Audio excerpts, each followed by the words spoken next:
I said, plug me in. I got stuff to talk about, damn it.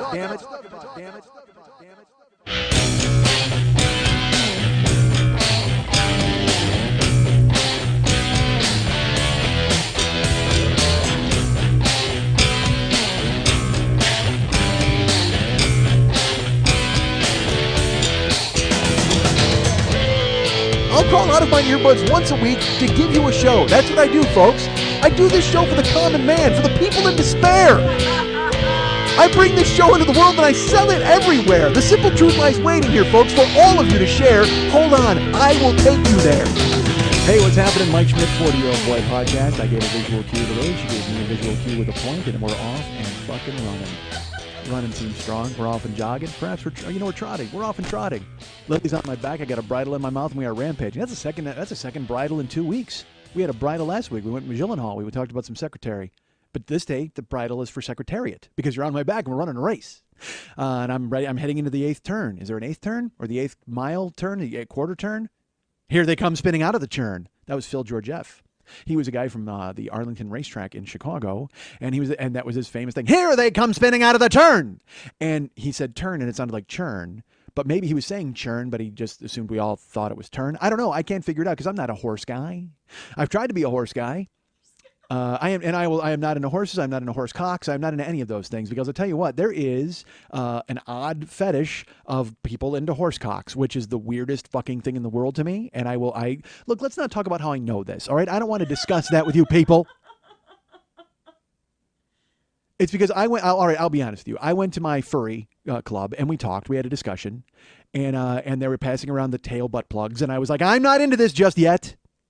I know a lot about the subset of sex people and all of their weird kinks and weirdness, and I should stop knowing that, right? Shouldn't I? But it's the internet. It's the internet. It sucks me in. It lures me in. And actually, that's also a fetish, getting sucked in by the internet. Oh, my God. It's like Videodrome. Long live the new flesh. I just open up a fucking... You know what? You thought that cake got a hole in it? You should see the screen of my fucking laptop. Holy God. You gotta wear just like a fucking iron condom and bang it through. By the way, Iron Condom, my favorite kung fu movie from the fucking Shaw Brothers. Oh my God, was it a great one? Iron Condom. And he fought against Claw Monkey and Winged Crane. And then, of course, there was Liu Ping, and he fucking flipped his beard, and then he almost broke Uma Thurman's back. And then, of course, Elle Driver poisoned his rice. Why would Elle Driver poison his rice? But that's okay. She got hers. Uma Thurman plucked her eye out. Spoiler alert! Plucked her other eye out. Did you see the poster for the new Tarantino? No. The Hateful Eight. You remember the script that leaked? Yes. Well, he's making it. He was always going to make it, but he made a big production out of it. I'm so fucking mad because here in Los Angeles, did you know that they did a live read of it? Yes. With fucking Tim Roth and Michael Madsen, and I'm just like, oh my God, are you fucking kidding me? Like, how did I not know about that? I would have snuck in, I would have put on a mustache and a fucking security guard outfit, I would have fucking Paul Blart my way right in there and fucking rode around in a Segway and listened to the goddamn movie and gotten cast. Probably would have been cast. Probably would not have been cast. But the one sheet came out, he put it out at Comic-Con, and it's the wagon train with the bloody trails behind it. And dude, Madsen's going to be in it. I think Kurt Russell's going to be in it. I haven't heard a whole lot of the casting stuff yet, but oh my God, dude. Just the fact that Madsen is back again with fucking... Dude, Madsen should just... Literally, because they put him in a barrel of whiskey. That's how they work with Michael Madsen, all right? Michael Madsen, he's stored in a barrel of whiskey, and then they hammer on the cask, and they break the slats, and then he comes out and he does a Tarantino movie, and he's fucking amazing in it, and then they hammer him back into a fucking vat of whiskey. It's just how it works. That's how Madsen does his business. Why do you think his voice is like that? Why do you think he fucking has that crazy hair? Because he's so well preserved by being in a vat of Maker's Mark or whatever the fuck. Probably not Maker's Mark, probably Early Times. Yeah, he would prefer, he's an Early Times guy. He looks like my dad. He'd probably prefer Early Times. He doesn't look like my dad. Well, maybe he does. My dad had kind of like a square head. I should put a picture of my dad up. You know what? I'll tell you this. My dad, like later on, my dad, he looks like Lenny. Or look at Lenny, because Lenny looks like my dad and I look like my mom. But my brother Andy totally looks like my mom and my dad. It's the fucking weirdest thing, which you wouldn't think would happen. I mean, I guess you would because they're all spliced together genetically and there's a bunch of fucking primordial soup that he's got to go through, right? It's a whole bunch of fucking Schmidt soup. It's like he's the perfect blend of Schmidt and Anderson. That's what Andy is. He's the perfect blend. Huh? He's a Schmanderson. There you go. He's more of an Anderschmidt. No, Schmanderson. No, fuck that. Yours was much better. I was going to try to top it. Why? There's no point in topping that one. Schmanderson. I love that you're describing things on a podcast again. Why not? People want to know. Second week of visuals, no one can see. That's how I work it. This is a verbal medium used in a visual way, and that's how I like to do it. I like to paint a picture for you folks. Whether you can see that picture or not, that's on you. That's not on me. I will describe as many things as I possibly can, and I will tell you about them, and then you will go, hey, I know exactly what he's talking about, or you go, I have no fucking idea what he's talking about. But that's okay, because I'm going to let you know, by the way, this is free show number 332 of this podcast. That's give or take 10 clip shows. It's probably free show number 322 if you want to give or take the 10 clip shows and the reruns that we've had to do. And that also, no, it does. I factored them in because this is show 15, year 7. So you figure the 6 years of 52, that's 312 plus 15 is 327, and you factor in the interludes is 332 because we didn't have an interlude after the first year. Yeah, there's a 1. I don't know how that works. But I just want to make sure that you guys realize that this is free show number 332. So this is essentially the 332nd comedy album I've put out in the past 7 years. And I understand some of you are disappointed that I don't put out right at the time you think it should go up on the internet. I wasn't aware I was on the fucking clock. Because I'll be honest with you, you know, we're talking about Michael Madsen. This is relevant. I don't have a boss. Okay? I don't have a fucking boss. So if I want to put the show, because the show goes up Thursday. It goes up Thursday. Do I prefer to have it up at 12 or 1 at night? You know, the midnight or 1 a.m.? Yes, I do. But sometimes you're old. And sometimes you fall asleep in a fucking chair. And sometimes you don't get the artwork where it's supposed to go, and then you wake up at 3 in the morning and you go, oh, fuck, and you see texts from Lily going, I'm going to bed. And you realize that you're a grandfather, and you should have done something about it. I should have set my alarm. But I mean, I will be honest with you, man, my whole life is falling asleep in a fucking chair right now. It is. I wish it wasn't true.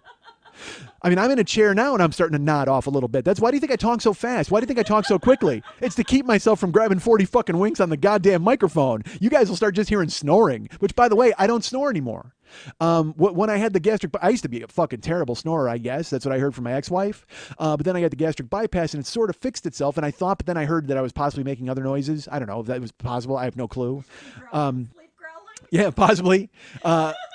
Or just like gnashing my teeth and like punching the air. I'll be honest with you. If you're in bed with me and I'm gnashing my teeth and I'm punching the air, I'm not sleeping. Take that to the fucking bank. To the Nash bank. Take that to the punch bank. Absolutely. Take that to the teeth grinding bank. If I am gnashing my teeth and punching the air, I am fucking wide awake and open for business. Believe me. I ain't a dog. I'm not fucking running in my sleep. There are things happening.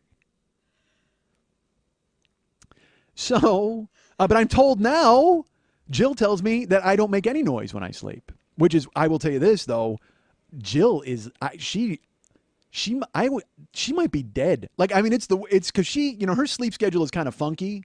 And so when we're in bed together and she's laying next to me sleeping, I've actually put my hand on her stomach to feel if she's breathing because she is, I mean, it's the most silent I've ever heard anything. She's the night. I'm lying next to the night. I'm tight as the night. Did you ever see that on my Facebook page? It was the fucking greatest. And Jill and I actually still say it to this day. It was the picture from the Magic Castle, and I was wearing my suit, and Jill looked fucking amazing in her dress. And I didn't even know that I was in the photo. That's how good Jill looks. She's just fucking, I mean, leaping out of the computer, and then I'm just kind of there with it's literally, I just see like a black pocket square and then hot. That's all I saw. But some dude, I can't even remember. I'm terrible for not remembering. But the next day when, you know, Jill was looking at it and she just started laughing and she showed me his quote and he just goes, that suit is tight as the night. And I was like, dude, Morris Day commented on my Facebook page. That's goddamn awesome. That suit is tight as the night.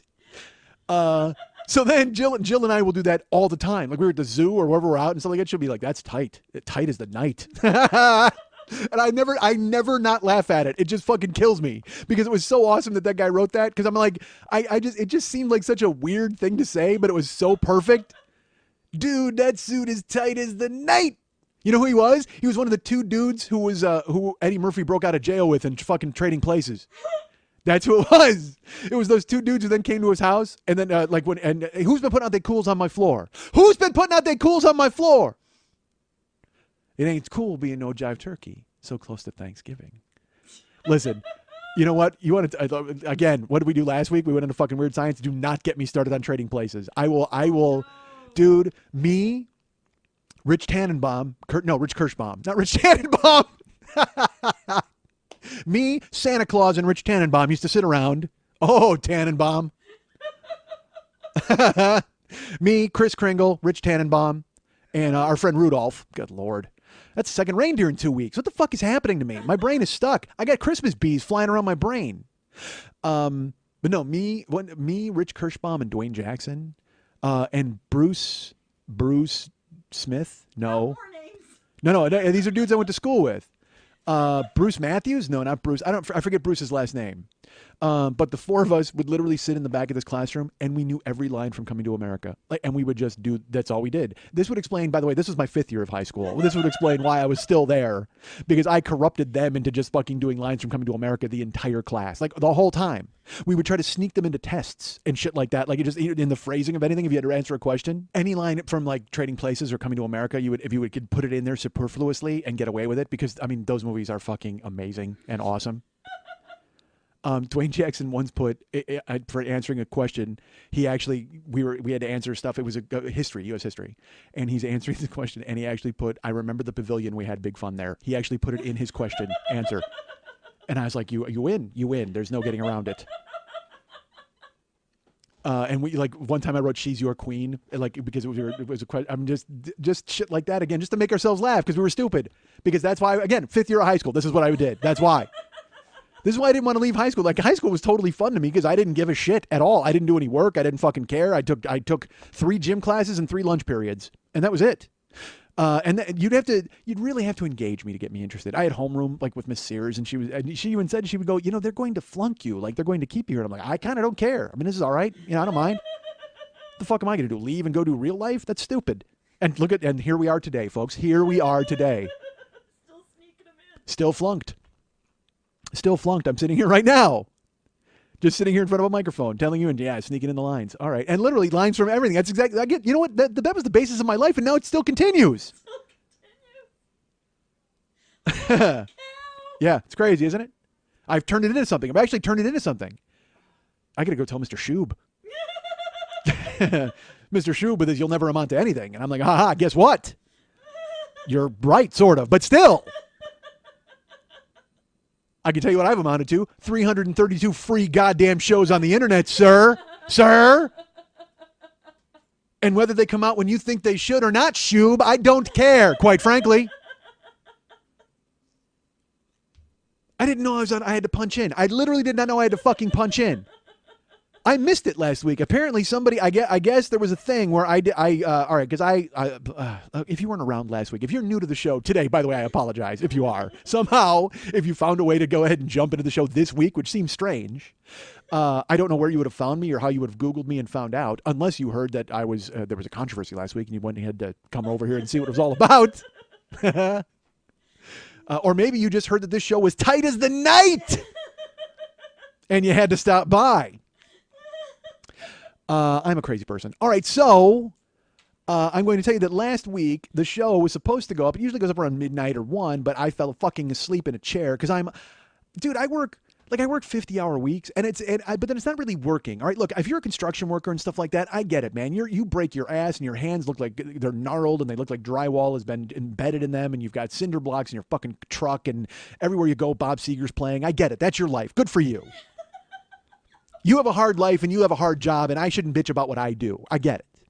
But still, Travis Barbecue does put in a long day at the office, even if his office is a mobile office and it's inside of a Murano and he gets to listen to his fucking music. But still, after 12 hours of that, you walk in your house and you turn your fucking brain off. Because again, if you know anything about me, do you know how fucking hard it is to turn my brain off? Do you have any fucking clue how hard it is? And some of you out there have written me, and because there are people who are like me, which is fucking crazy and strange.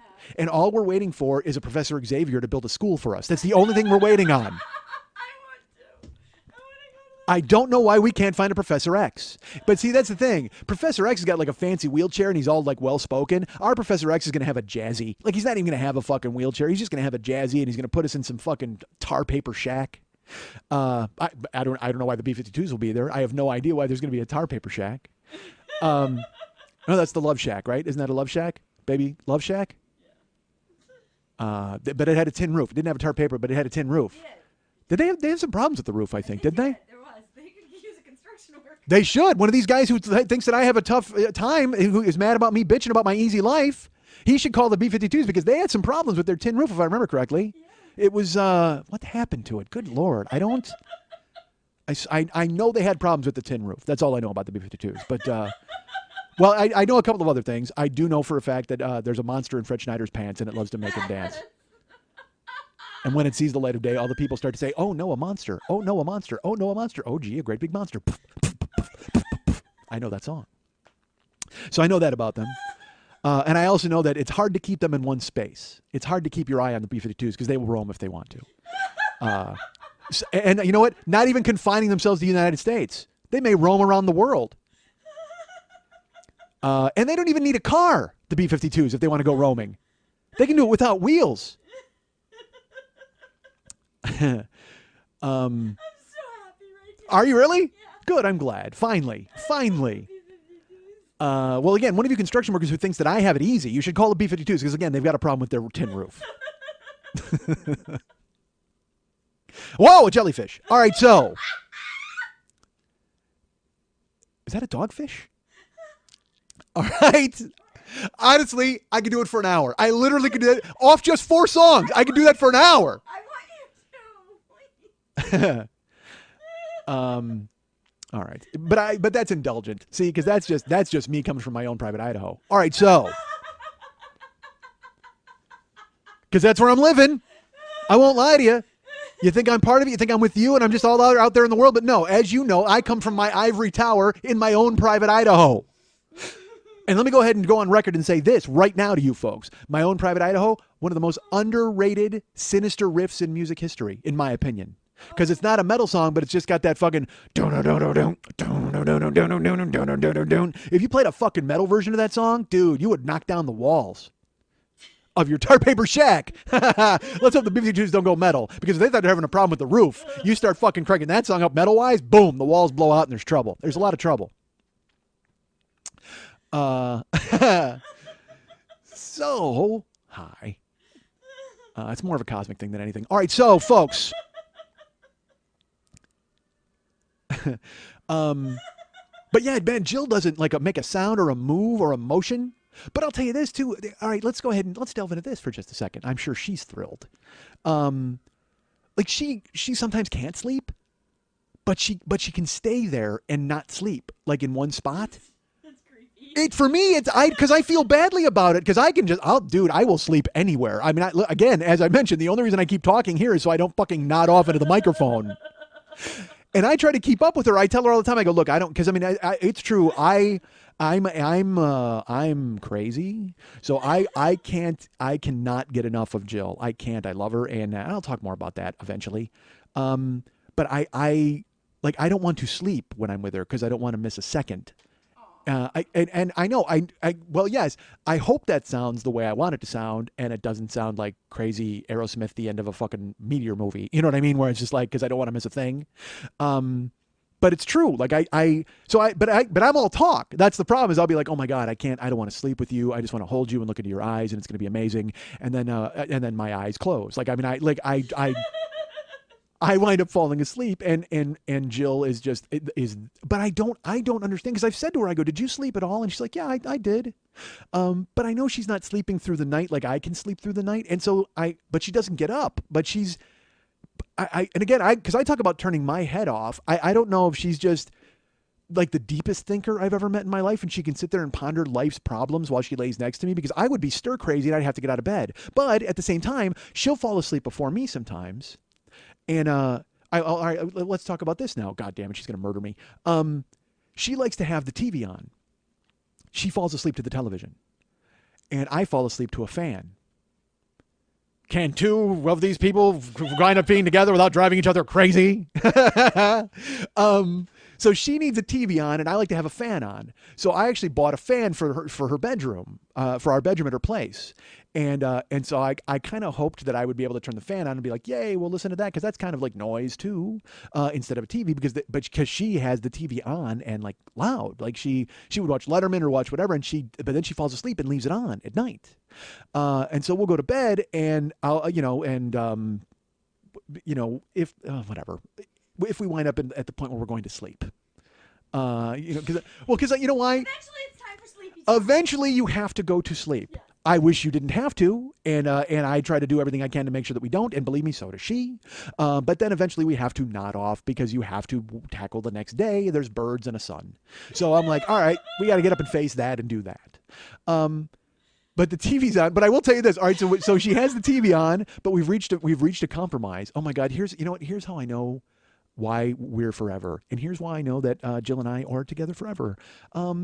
Because I have turned her into, like, she's got the TV on, and but she gives me the remote, and I put on Me TV, and it's all Perry Mason and Dragnet. Like, it's like she's willing to do that. She'll sleep to that.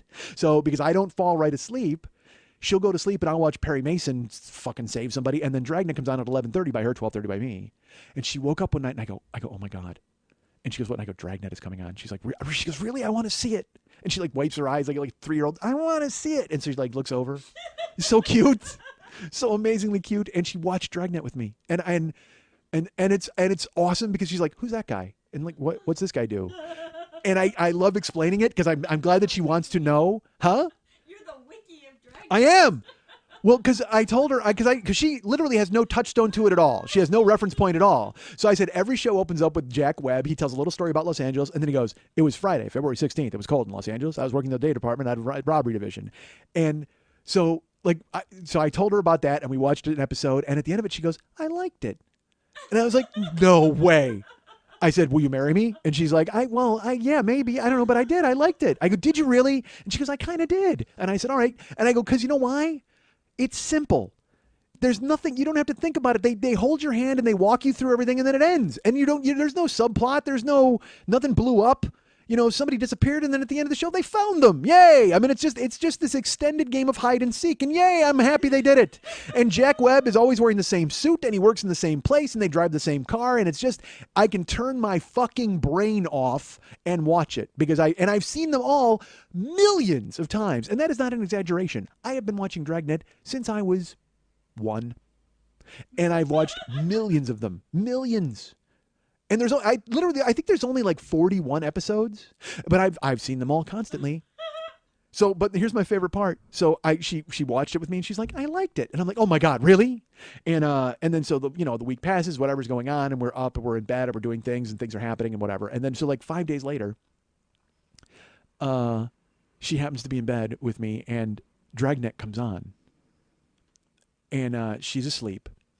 So I'm watching it. It's this one. Honestly, if she'd have seen it, she would have gone, I don't think I like this show anymore, because it was like truly the most boring one. But it's not boring. It's awesome if you like it. And it's awesome because Howard Hessman is in it. Like, he plays a hippie, and they have a debate. It's like, it's Jack Webb and Bill and Harry Morgan against this actor named Stacey Harris, who's in all the Dragnets, and he's fucking incredible, and Howard Hessman. Howard Hessman's like this counterculture guy, and he's like, yeah, the pigs, man. It's a debate show. Like, they're on a television show. And the whole thing takes place in a TV studio. There's not even a police case. They're in public affairs, so they have to go do that. So about halfway through, they're having the discussion and stuff. And then she kind of wakes up, and she looks at me, and she stretches. She goes, hey, honey. And I go, hi. And I go, Dragnet's on. She goes, what day is it? And I said, it was like September 14th. And she goes, what's it like outside? Because in the beginning of the show, he says it's September 14th. It's cold in Los Angeles. That was her first question. What day is it? What's it like outside? Like, that was what she asked me. Out of dead sleep. When I said Dragnet's on, she's like, well, what day is it? Did he say yet? And I'm like, yeah. And I told her, and she's like, well, it's like outside. I'm like, yes. I won. She's into it. Turns out Jill's just as boring as me. Yeah. I've converted her. I've made her boring. That's all I wanted to do. I wanted to suck her into my boring world. Pretty soon she's going to go out and get a delivery job, and then just sit in her fucking chair and do nothing and fall asleep. She's going to quit her great job and go, you know what? I think I don't mind bringing food to people. And then she's going to go home and fall asleep in a chair. We're going to fall asleep together, just texting. Hi, love you. Good night. Snore. No snore. Are you dead yet? I don't know if you're dead. Can I put the phone on your stomach so I can see if you're breathing? Fucking 2,000 miles away. That's good. Fun. I'm not too obsessive and weird about it. All right, so yeah, so this is again, this is show 332, free show number 332, and so I'm glad that you stuck around. If you stuck around, I mean, I talked last week about people who wrote me because I had to do the rerun because I was on the fucking tarmac in Dallas, and people wrote me and they were upset. And what's funny, before that show even went up, people on my Facebook page, and I will tell you this, I didn't even see it, because I came in late. I just saw everybody kind of writing, "Hey, fucktard," and I went, "Oh, what happened here?" Because I went to the gym. I woke up and the show wasn't up, and Lily had texted me and she goes, "I won't be home till 11:30 to get the show up." So I immediately posted, "Hey, this is my fault," because it was clearly my fault. I came home and nodded off in front of fucking. Actually, it was not Dragnet; it was Unwrapped. I was watching Unwrapped as they made sour stuff. Like they showed how they make Sour Patch Kids and all that. And I was like, "Yay, look at that factory with sour stuff." Z's sleep. And then so I fell asleep in the chair, and then I woke up and I just turned. It's that thing. I've done this before, and I'm sure you do it too, where you're half asleep and you just turn the TV off because you're like, "Oh, that's loud," and you want to go to sleep. You know who doesn't do that? Jill. She actually turns the TV on. And then I realized I missed it, and so then this morning I posted, I'm sorry about it, and then I went to the gym. And by the way, does anybody want to feel my arms? Because they are fucking amazing right now. I told Lily to feel my arms. She's like, "No." And I go, "Well, I understand. You wouldn't be responsible for your actions afterwards." And she laughed at me and rolled her eyes, which seems weird. Because, if she just felt my arm, she'd know that I'm not lying. So then I came home and I went on Facebook and I just saw, "Hey, fucktard." And I'm like, "Oh, man, what did I miss?" And there were people who had posted on the Joker's page, and I had written to them, "Don't worry, it's my fault. The show will be up." Because sometimes poor Lily, unfortunately, she's been ill or things like that, and we put the show up a little later. But this one was absolutely, clearly my fault. But I guess people weren't happy about it, or some people weren't on Facebook itself, because I also did receive emails. I checked my email and they're like, "No show this week? What happened, man? Are you okay? Are you just going to stop doing the show now?" Well, are you? Oh, I guess you took our advice. Like literally, a guy's like, "I guess you took my advice to stop doing the show after last week." And I'm just like, "Sir, I don't know you. Never met you. I would not take your advice in a million years unless it was advice to stab you." How many of those did you get? Excuse me, Mike, could you stab me? Well, hopefully more. Hopefully it starts increasing. I truly hope I get a lot more of those. You ever see those guys? Like, you ever see those stories about the cannibal dudes who are like, "Hey, you do me a favor, eat me." Like, and then he finds. I love the fact that the guys find guys online. Like, they find each other. How do those dudes find each other? Dude, I have a fantasy where I want to be cooked and eaten. And another guy's like, "That's weird, because I totally want to cook and eat somebody." Like, so in all of the internet, in all of the sea of the internet, those two dudes ran across one another on Pinterest, which is the even strangest thing. That they would find one another. Dude, I totally want to be cooked and eaten. Are you kidding me? Wait a second. Hold on. Because I'll tell you what. For years, I have thought about cooking and eating somebody. What are the odds that we would run into one another tonight? See, this isn't "I need a TV on, I need a fan on." These people were on the same page from the beginning. And then they get together and he's like, "Would you cook and eat me?" And he's like, "I thought you'd never ask." And then he cooks and eats them. That's fucking incredible. Again, the fact that they would find each other that's just insane. To be able to that in sync with your desires and you find another guy who's totally willing to fulfill that's perfect. How often do you get your peanut butter in somebody else's chocolate? How often? Never. Never in your life have you said, "I've got my chocolate and your peanut butter and these two great taste great together." Never. It's never happened. These two dudes find each other and a guy cooks a dude and he eats him. How do you have? I don't. There's all sorts of cuckoldry and there's all sorts of horse cocks and all sorts of nonsense online. And the horse cock thing is very real because it's like there's I shouldn't even get into this. There's a fucking thread on 4chan. Like they'll have B and then there's random and then there's the hardcore. There's all these different ones and then there's fitness where they talk about gains. That's right. But then there's one that's D, which is, I guess, drawings or something, hentai and drawings. And then there's a fetish of guys who want to see women with horse cocks. Like actual, like, not, I'm not I mean, like, and I'm not saying like big cocks. I'm saying like an actual horse cock that like goes to their ankles, and it's a horse. It actually is a horse's cock, and it's attached to a woman who looks like she would be in Xena the Warrior Princess. Like, that's because, again, why wouldn't you want a big tough woman with a giant horse cock? Like, I mean, to me, wouldn't the whole point be I want a tiny little like waifish woman with a giant horse cock? The dichotomy should be the attraction, I would think. But no, they want a gigantic, broad-shouldered woman who has a gigantic horse cock, which seems odd. Although, again, it's not my fetish. I have no idea. I don't know what to do. Look, I didn't understand. The guy who wanted to get cooked and eaten, and then the guy who wanted to cook and eat somebody, and they found each other. Good for them. But I can guarantee you this. I will tell you this for sure. The guys who want the gigantic, broad-sided woman with the horse cock, never going to find the gigantic, broad-sided woman with the horse cock. It's never going to happen. Never. No, there is no fucking Gozer the Gozerian chick with a gigantic horse cock who's going to come wandering out of the mist and fucking punish you. She won't. She's not out there. Even on Pinterest. Check that. Maybe on Pinterest. I don't want to... I've been to Pinterest. There's a lot of garbage there, and if you're going to find a big broad-sided chick with a horse cock, Pinterest might be a pretty good place to look. With a big, veiny Mike Schmidt forearm of a cock. Oh, yeah, look at me. God damn it.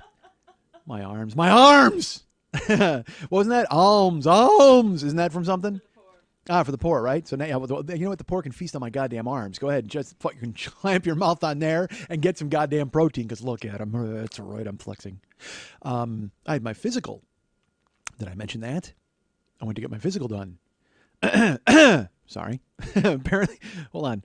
I have my awesomeness caught on my throat. I went and had a physical done, and I was waiting to do it because I here's the thing. I have to make some changes because I'm at a certain point. I've told you I got down to 253, and I'm trying to figure out where I'm going to go from there. And I have a possibility of getting a surgery that I want to possibly do if insurance covers it. I have no idea. Things are up in the air.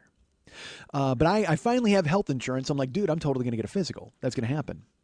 And I said, it's about time I get insurance because I've done 332 free shows. I need to do something to go ahead and preserve.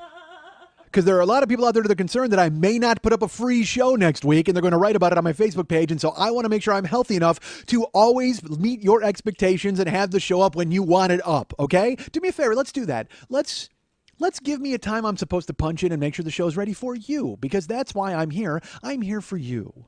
That's why I've done 332 free shows. And look, a lot of you donate. A lot of you have purchased shirts with various incarnations of my face on them, which is embarrassing enough. Which, by the way, let's talk about that for just a second. I forgot to tell this fucking story. That's funny. My friend Mike Toomey used to do a joke. And he's fucking hysterical. And it was a whole bit about Halloween. Like, I mean, just this monstrous bit about Halloween and, tearing apart the fucking costumes with the rubber band on the mask. And I mean, it's just, I can't even do it justice. If you heard Mike do it, you'd go, oh my God, it's such a perfect piece. And he did a bit about the horrible flimsy costumes that, you had to tie around your neck like Dr. Scrubs, and then the fucking mask with the broken rubber band. And he goes, oftentimes I thought to myself, Chewbacca would wear a shirt with his own face on it. Like which made me laugh fucking hard. So I was Jill was here, and we were going to the beach. We're going to Manhattan Beach. And let's talk about me at the beach. I haven't been to the beach a lot. Like I never used to go. Because I was a terrible husband, and I decided, hey, I don't want to go to the beach with you. And then she went to the beach without me for a long time. Could be there now. I have no idea. It's been a year. I actually wouldn't put it past her, honestly. If she walked out of the house and went right to the fucking beach and just stayed there forever. Fuck you. You won't go to the beach? I am at the beach forever. The only time I'm leaving is to go home and get the rice cooker and Pink Floyd The Wall and the Monty Python DVDs. And then I'm coming right back to the fucking beach. That's why she won't return my calls about taxes. No reception at the beach. So it turns out, I actually love going to the beach. I know that sounds weird because I used to be like, I hate sand. And a lot of that was because I was fat, and walking on sand when you're fat is essentially like walking on those beds of nails in India on top of a yogi. It is. It's very much like that. Look, Well, I'll tell you how I know that. No, man, because it's like fucking sand is small and it jabs into your, because you're flat footed. You know what I mean? You're like a goddamn walrus half the way, and you just fucking waddle onto the sand, and it's like, it's not even hot. You don't even feel hot. You just feel searing pain as it drives into your feet because your weight is pushing down on the sand, and it's just funky and it hurts and it gets everywhere. And I was like, I can't do this. So I was always anti beach. And then all I wanted to do was go to the beach. Like, and I know that sounds ridiculous, but after fucking Karen bailed, and I was just like, yeah, fuck it. I started to work down there, and you smell it. Like, you just when you're down there and you smell it, and you go, oh my god, all I want to do is go to the beach, and all I wanted to do is bring Jill to the beach, and all I want to do is stay on the beach with Jill, and all I want to do is just stare at Jill in a bikini. So. And honestly, I don't even need a beach for that. I'll be truly honest. I mean, I'll take anywhere you go, anywhere she wants to go. Walgreens, you want to wear a bikini? That's fine with me. I'm in. I will just walk 3 paces behind you and stare and try not to slip on my drool. So when she comes to town, we go to the beach, and it became a running thing where I'm like, it's our beach. You know, and I'd send her photos because I'm down there. I'm like, you know, the only thing missing is you. And I say it all the time. I'll go, hey, here's our beach. The only thing missing is you. So when she comes out, we go, and it's like this, you know, it's a ritual. Like we'll go to Rite Aid and we'll buy chairs. Like we bought chairs once, and we buy sunscreen and all the stuff that I would in my head was like, oh, what a hassle. Like I don't want to fucking do that. And now that's all I want to do. I want her to come here, and because I also, another thing, fat guy doesn't want to go to the beach because he's fat guy. Not only is it a hassle walking on sand, but the second you take your shirt off, you know, 14 people try to rescue you and roll you back into the water. And you're like, fuck that. You ever seen a whale with a goatee? No, you have not. Hands off. That's, by the way, the only reason I have the goatee. So I didn't get accidentally rolled into the fucking ocean in a rescue operation. It separates me from the rest of the wildlife. And it's my own fault because, you know, I swim with my mouth open looking for plankton. And Squidward. All right, so. And Krabby Patties. So. Who lives in a pineapple on the bottom of the sea? The B-52s. So. I understand SpongeBob's having a problem with his roof. So I can't wait to go to the beach with Jill. That's my whole thing. I love to go, and now I've lost enough weight to where I don't mind taking my shirt off. Like and also because all right, let's go into me with my shirt off for just a second, folks. Chest up, awesome. Like I mean, it's fucking, you know, shoulders, everything, my back, everything looking good. Chest down, you could probably use a hazard sign or a condemned sign, I would imagine. And that's one of the things I'm trying to work on and trying to fix, because I figure if I eat a lot of chocolate bars, it'll totally make that go away. Right. No, that's the surgery that I'm talking about, where I might have a body lift.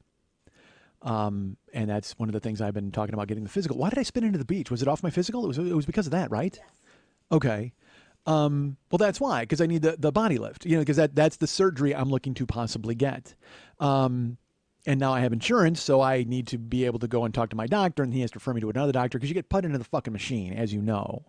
So here's the thing. I bought, I may have talked about this before. I've got insurance in May, right before it ended. And I luckily breezed through and had a quick qualifier. I know some other people, some friends of mine who are still waiting and have had some problems with that, but I was very lucky. So, but I also bought the Cadillac of plans. Like I bought far more insurance than I needed because I knew my car payment was going to be ending soon. So I figured, well, I can channel some of that into having the best insurance I could possibly have. So I have no emergency room copay. I have a $20 copay at the doctor. I have a $5 prescription pay no matter what. Wow. So I did all that, but it costs me per month. So I started that in May. And I kept thinking about that surgery. That was what I was eyeing. And that's why I wanted to have the Cadillac plan, because I wanted as much of that covered as I possibly could. So I went ahead and I signed up, and there were all these multiple choices that you could pick. And Lily's been through this particular hell where when you got it, you know, it took me about 2 hours to get my insurance. You know, you got to go through the forms and you do this and you get directed here and you pick a plan and then they ask you all these questions. Well, I have sticker shock and I have name branditis. So I'm like, well, I'm getting Blue Cross. Like I have to have Blue Cross Blue Shield because I've heard of them. I know who they are. And I know that they've been making people well for years. So I'm in. I've had it before. I didn't mind it. It was fine. So I looked and I didn't want to avoid them, but I also was looking for a certain doctor. Because I had a doctor named, I don't want to give his name, but I mean, he was my doctor like 8 years ago when I could take care of myself, and I still had insurance. So but there's another reason I spun off into the beach. I think there was a different thing. No? Okay. All right. I'll believe you this time. Talking about getting a physical. Right. Yeah. But there was a reason, I thought. Who cares? You care, right? Everybody cares. And then you talked about why you wouldn't go to the beach. Right. Because of this, I'm Yeah. assuming, and so you came back to it. I'm going to stop. Free show 332, folks, and it still happens. I think I did this the first fucking show by myself with Eric. Just like, hey, what was I talking about, Steve Perry? Yes. That's all you talked about that episode. By the way, I'm seeing Journey like a month. Are they at your doctor's office? I hope so. They're on my plan. That's actually in my plan. That's how good my plan is. Journey plays in the room when I go and get examined. Because my health is failing, they play Don't Stop Believing, so I'm okay through the entire examination. That is an amazing insurance policy. It's not bad. I reached for the stars. I'm not going to lie to you. If you can get a Jonathan Cain, an Ariel Pineda, and a Neil Sean in the room with you while you're getting your balls tugged on, by all means, do it. Do it. So I had to choose an insurance plan, but my doctor was not covered by Blue Cross. And I'm like, dude, fuck this Sophie's Choice nonsense. I don't want to fucking split the baby or Abraham or whatever the fuck the Bible said. So I'm like, all right, well, because who had to cut their kid in half? It's not Job. Job had the trials of Job. Cain and Abel. Cain killed Abel, right? Or Abel killed Cain? His dad. Who the fuck was that? Lot. It was Lot. And then his wife was turned into a pillar of salt. But that Bible's full of a bunch of garbage, right? There's so much going on in that book. It's not a bad book. I got to be honest. That's a lot of plots to keep track of. That's why I haven't read the thing. Now, the Quran, that's just a through line that takes you right from the beginning to the end. It's perfect. Got to read it backwards, though. Unfortunately, you got to start at the back cover and go all the way to the front, right? Isn't that how they read? Isn't it more confusing then? No, are you kidding? No, believe me, it's certainly, the Quran is not confusing. I got the message right away when I read the Quran. I knew everything I needed to know. Muhammad, again, all peace be upon him. Head on a swivel. Don't want a bomb coming through the window. But I could say that about anybody. I could say that about, Christians. Peace be upon Jesus, because I don't want an Irish bomb to come through the window. Well, the IRA doesn't care about religion, right? They just care about freedom. Freedom of religion. They will fight on. They will fight on! That's from Daniel Day-Lewis. And what movie is that? Or is that the Mohicans movie? It could be. Finished! What movie is that from? There Will Be Blood. And there will be blood if I don't finish the story. So anyway, tell me. So I go there. There will be blood in my doctor's office in just a second. Let me get to that. So I try to find a match with the doctor, and finally he's on HealthNet, which could not sound more generic if it tried. Honestly, if it just went Sickness Incorporated. Like, honestly, what do we wellness department? I mean, it's just so bad, right? HealthNet. And because, honestly, I spent half the time signing up wondering if it was going to go self-aware and Arnold Schwarzenegger was going to knock on my door and ask if I was Sarah Connor. Like, I had no idea what was going to happen.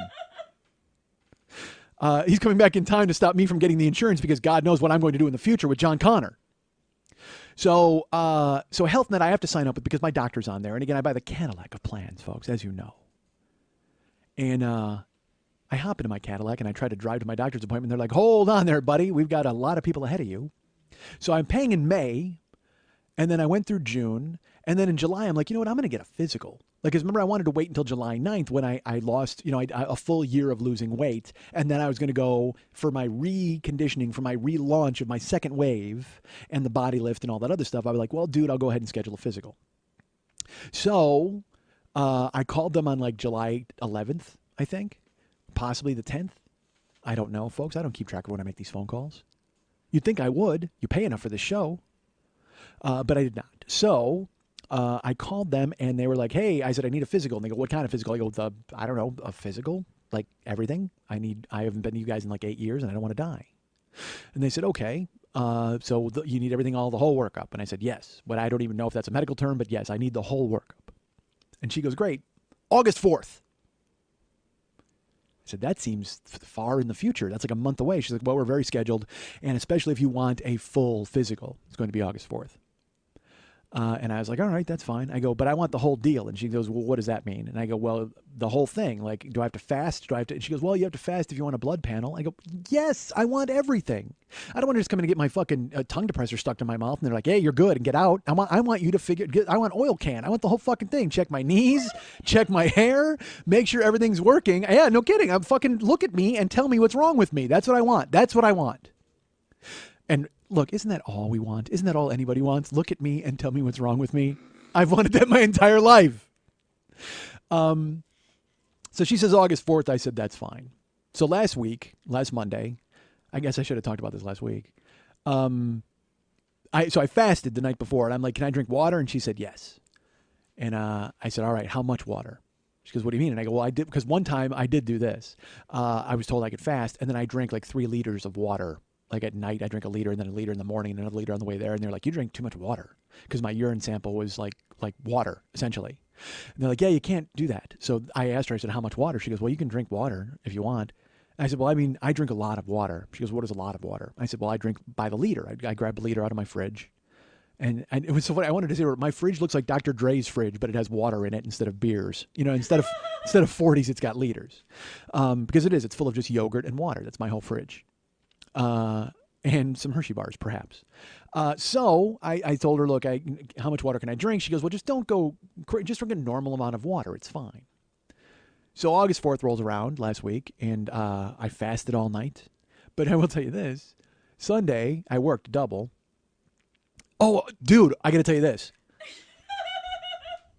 This is an epilogue, okay? This is an epilogue to a story from a previous episode. I have to tell you this now.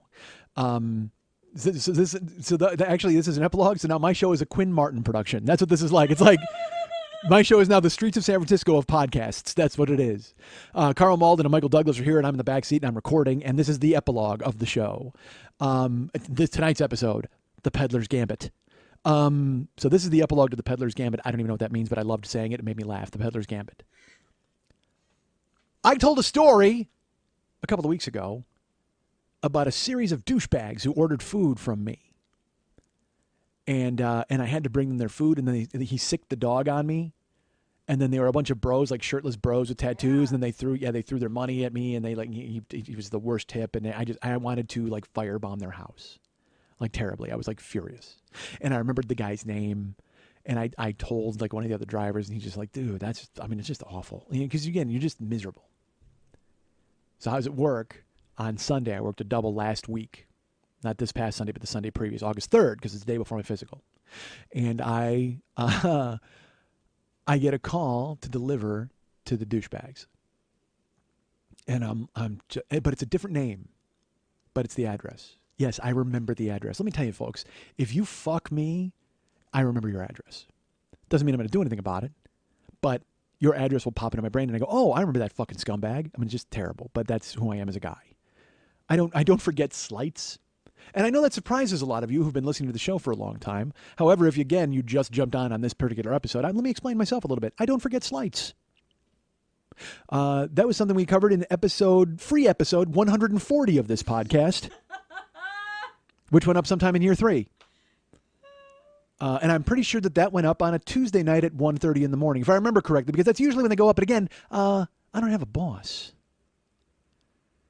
But I will cut off your ear, and I will play my podcast into it. I don't have a boss, but I will slice off your ear, and I'll go, hey, how's it going? I'll talk, and then I'll put an earbud in your ear and make you listen to me. Right, Marvin Nash? Right, Marvin Nash?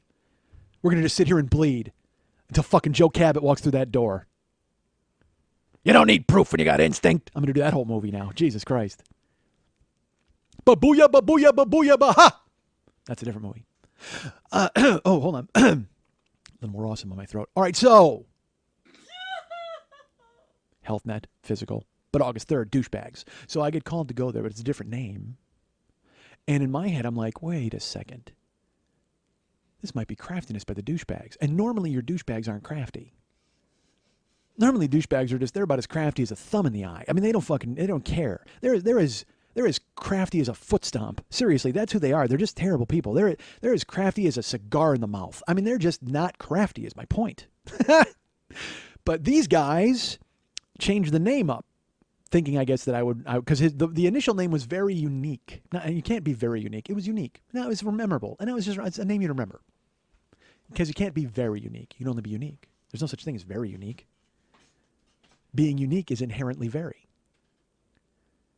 So, I like language, folks. I just want to make sure I get this right. Again, free show number 332. So, and it didn't bother me. Yeah, I didn't care, really. I'm glad that you voiced your opinions. I think, again, like I said, I don't know if because I showed up late. Whoever voiced their opinion disappeared. I did. My fault. Yeah, that's okay. My bad. Well, I mean, yeah, but again, like I said, when I go to my Facebook page, I say, hey, fucktard. I'm like, oh, no, dude, Well, no. I don't mean to be a fucktard. And I was like, well, guess what? You were. Yeah. Well, because Again, I wrote later I was sorry or something because I don't think he was really being a dick. He just didn't realize he was being a dick. well, I don't even know again, because I don't know who the person is, so I can't deal with it. He might write me. Maybe he'll write me, or maybe he already has written me. Yeah. Write me hate letters. It's been a week. I mean, I guess he's not going to write me probably at this point. I don't know. We'll see. Could be delayed. It could be. It could be. All right. So, so the douchebags are crafty, and I'm like, all right, I got to do something stealth. Like, but then in my head, I'm like, just bring their food and prepare yourself for nonsense. And that's what I did. I went to their house, and I went walking up the fucking thing, and I buzzed the buzzer, and they let me in, and I go to the front door, and again, like I said, it was a different name, so I knock, and the door opens, and a completely different breed of douchebag walks out. Because the first guy was Asian douchebag. And he was with backwards hat douchebag and Pitbull having douchebag. They were together. This guy walks out and he's tattoo over his heart douchebag. But he's also 3/4 naked douchebag because he's wearing Under Armour compression shorts. That's all he has on. But I'll tell you what, if I looked like him, I would wear Under Armour compression shorts all over the place. That's all I would wear.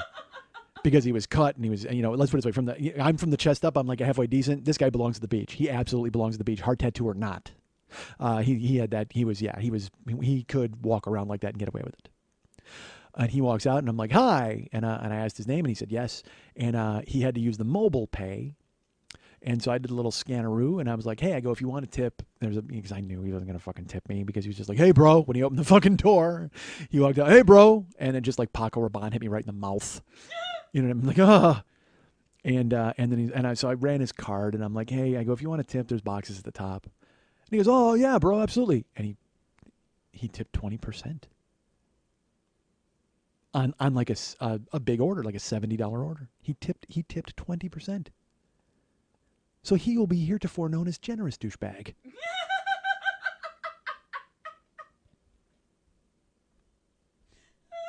I don't know how he can stand living with Asian douchebag. I got to be honest with you. And backward hat douchebag and pitbull holding douchebag, I don't even know if they belong in the building. They may have just been guests of Asian douchebag. I'm guessing Asian douchebag and or tattoo on heart douchebag live together. But tattoo on heart douchebag, clearly the man of the house, tipped 20%. I almost floated away. I was going to hug him. And just go, you know what? I got to tell you something. Let's evict Asian douchebag. Let's get him out of here. I live alone. You're going to be living alone soon. Let's be friends. 20%. He's now 20. That's who he is. He's generous douchebag. He's 20% douchebag. That's who he is. He's only 20% douchebag. So that's my epilogue, folks. That's the epilogue to the Peddler's Gambit. There's closure. Someone was a jerk. I went to their house. There was a new guy there. He wasn't a jerk. There you go. That's what you get. Free episode 328 had that story. Free episode 332. We close it up. That's a 4-episode arc. Free for you to download any fucking time I want you to. Because I don't have a boss.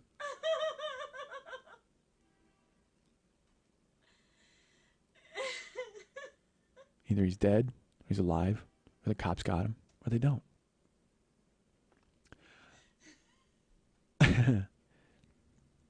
Bam, bam, bam. Turn the fucking bank into a Wild West show. All right, so, folks, it's a fucking shooting gallery. Piss on this fucking turd. Oh, I could do it. I will, and I will someday. One day I will just come here and I'll do all the lines from Reservoir Dogs. That's it. That's all I'll do. I don't want to lift no fucking crates, Eddie. All right, so, I'm hold on. I'll find it. Don't say anything. Pinterest. That's what we were talking about. No. Yes, we were. We were talking about people making oven mitts out of moss. Goddamn Pinterest. I don't get it. I don't understand it. It's like, I thought eBay was bad. eBay was bad where they were going ahead and saying, hey, who wants to buy my Legos from when I was a kid? And it's like, you know what? There's always some douchebag who wants to buy the fucking Legos. A lot of douchebag on this show. There's always some guy who wants, Lego douchebag. There's a lot of douchebag on this show, huh?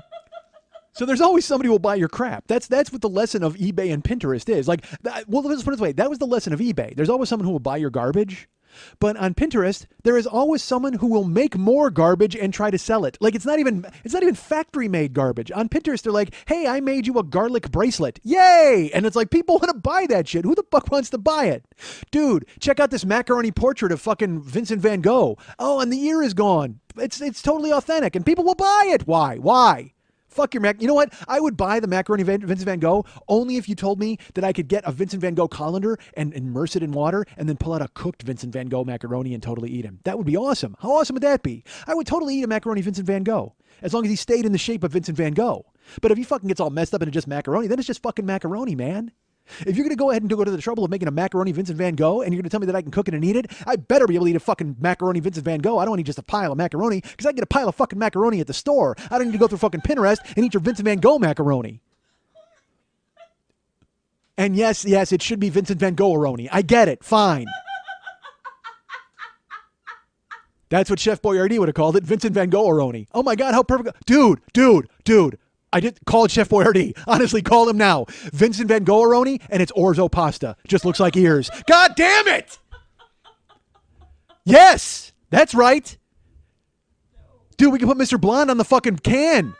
Yes, Vincent van Gogh-aroni, and it's just fucking, or Marvin Nash-aroni. Oh my God, Marvin Nash-aroni, and it's just orzo pasta that looks like ears. God damn it, write it down. Call Chef Boyardee. Can we call him? Does he have a number?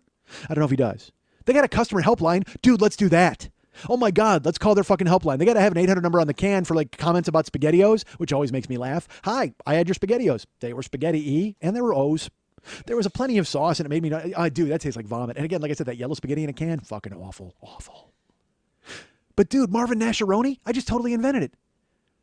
And I got to be honest with you, if that's not a canned pasta, that's a comic book villain, right? Marvin Nash-aroni. Like, he's got to be the Kingpin's henchman who goes to fight Daredevil, Marvin Nash-aroni. He's the guy, he's the liaison between the Kingpin and Bullseye. The Kingpin wants to get a hold of Bullseye, and there's no Bullseye signal. You can't shine a fucking Bullseye in the air because then everybody's like, who's that for? And Bullseye's like, it's for me. And they're like, well, it's just a Bullseye. It's like, fuck you, I picked my name, all right? And then he throws a paperclip through your temple. But if the Kingpin tells Marvin Nash-aroni, get me Bullseye, boom, he gets on the phone, he dials him. At 555 Target. So Marvin Nash-aroni, Vincent van Gogh-aroni is good too, though. But that's a lot of syllables. But Marvin Nash-aroni, that's fucking sweet. Sweet. Marvin Nash-aroni sounds like a cartoon lion. All right. So Pinterest is just like ridiculous. It's like, hey, guess what? I totally made you a hat out of pipe cleaners. $75 in, buy it, send it, love it. $75 shipping, done. I'll take it. I don't get people buying garbage. I don't. I just thought about it the other day because someone was talking about how they collect matchbooks. Karen used to collect matchbooks. I think they're probably still, no, I think I got rid of those. Yeah, I did. Actually, I did. Because I found them everywhere. Like I was going through the house because they were in drawers and then she kept them. And I will be honest with you, it hurt. It felt awful to get rid of them. I hated it because I know she collected them forever. She loved them. They were from Chicago or from she was a kid, all these different places. But I tried to fucking get a hold of her and go, hey, do you want these useless matchbooks? And apparently she did not. So you know why? Because she left them behind. It was like she said, she probably wished they had somehow set me on fire. I'm sure that's what she was thinking.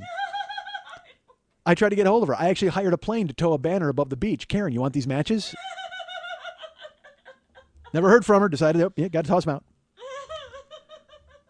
But yeah, she collected matchbooks. But people do. They collect that kind of stuff. And then I'm like, why? Why do you stock your house with garbage? I look around my house. I'm living lean right now. I'm living pretty lean, and part of it's being a divorced guy, but also and not having any cash, but also because I don't need anything really. I got a fucking chair that I sleep in, and did you know that I sleep in my chair? It's fucking weird. I come home because I work some hours, and I'll come home and I'll fall asleep in my chair. Now look, I'm not a construction worker or anything, but still, Travis barbecues in his office all day for 12 hours, and certainly it's a mobile office, and he gets to sit in his car and he gets to listen to music, but.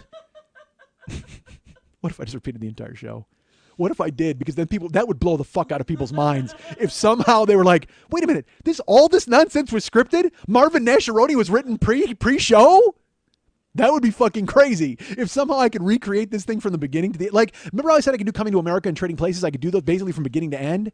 What if I could? I bet I could. What if I could do this show from beginning to end? Every tangent, every flip, every fucking nonsense, stop and go. God damn it. That'd be a feat. That'd be a goddamn trick. I'm at my doctor's office. I can hear Journey warming up in the other room. My appointment's at 9 a.m. So I fast all night. I drink water. I do whatever. I sleep. Wake up, grab a shower. Head over to the doctor's office.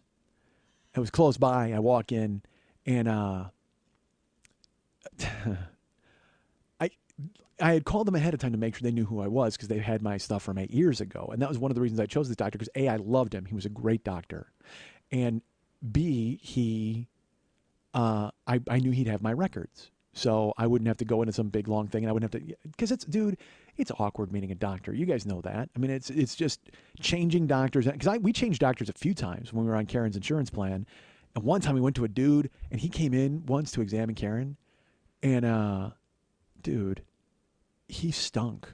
Like he smelled very bad. And he was like, oh, yeah. He goes, I got in some golf this morning, and then I came back here. I'm glad you guys had a late afternoon appointment. I couldn't schedule anybody in the morning. And he was sweating. And I thought he golfed in his scrubs. It was that fucking vile.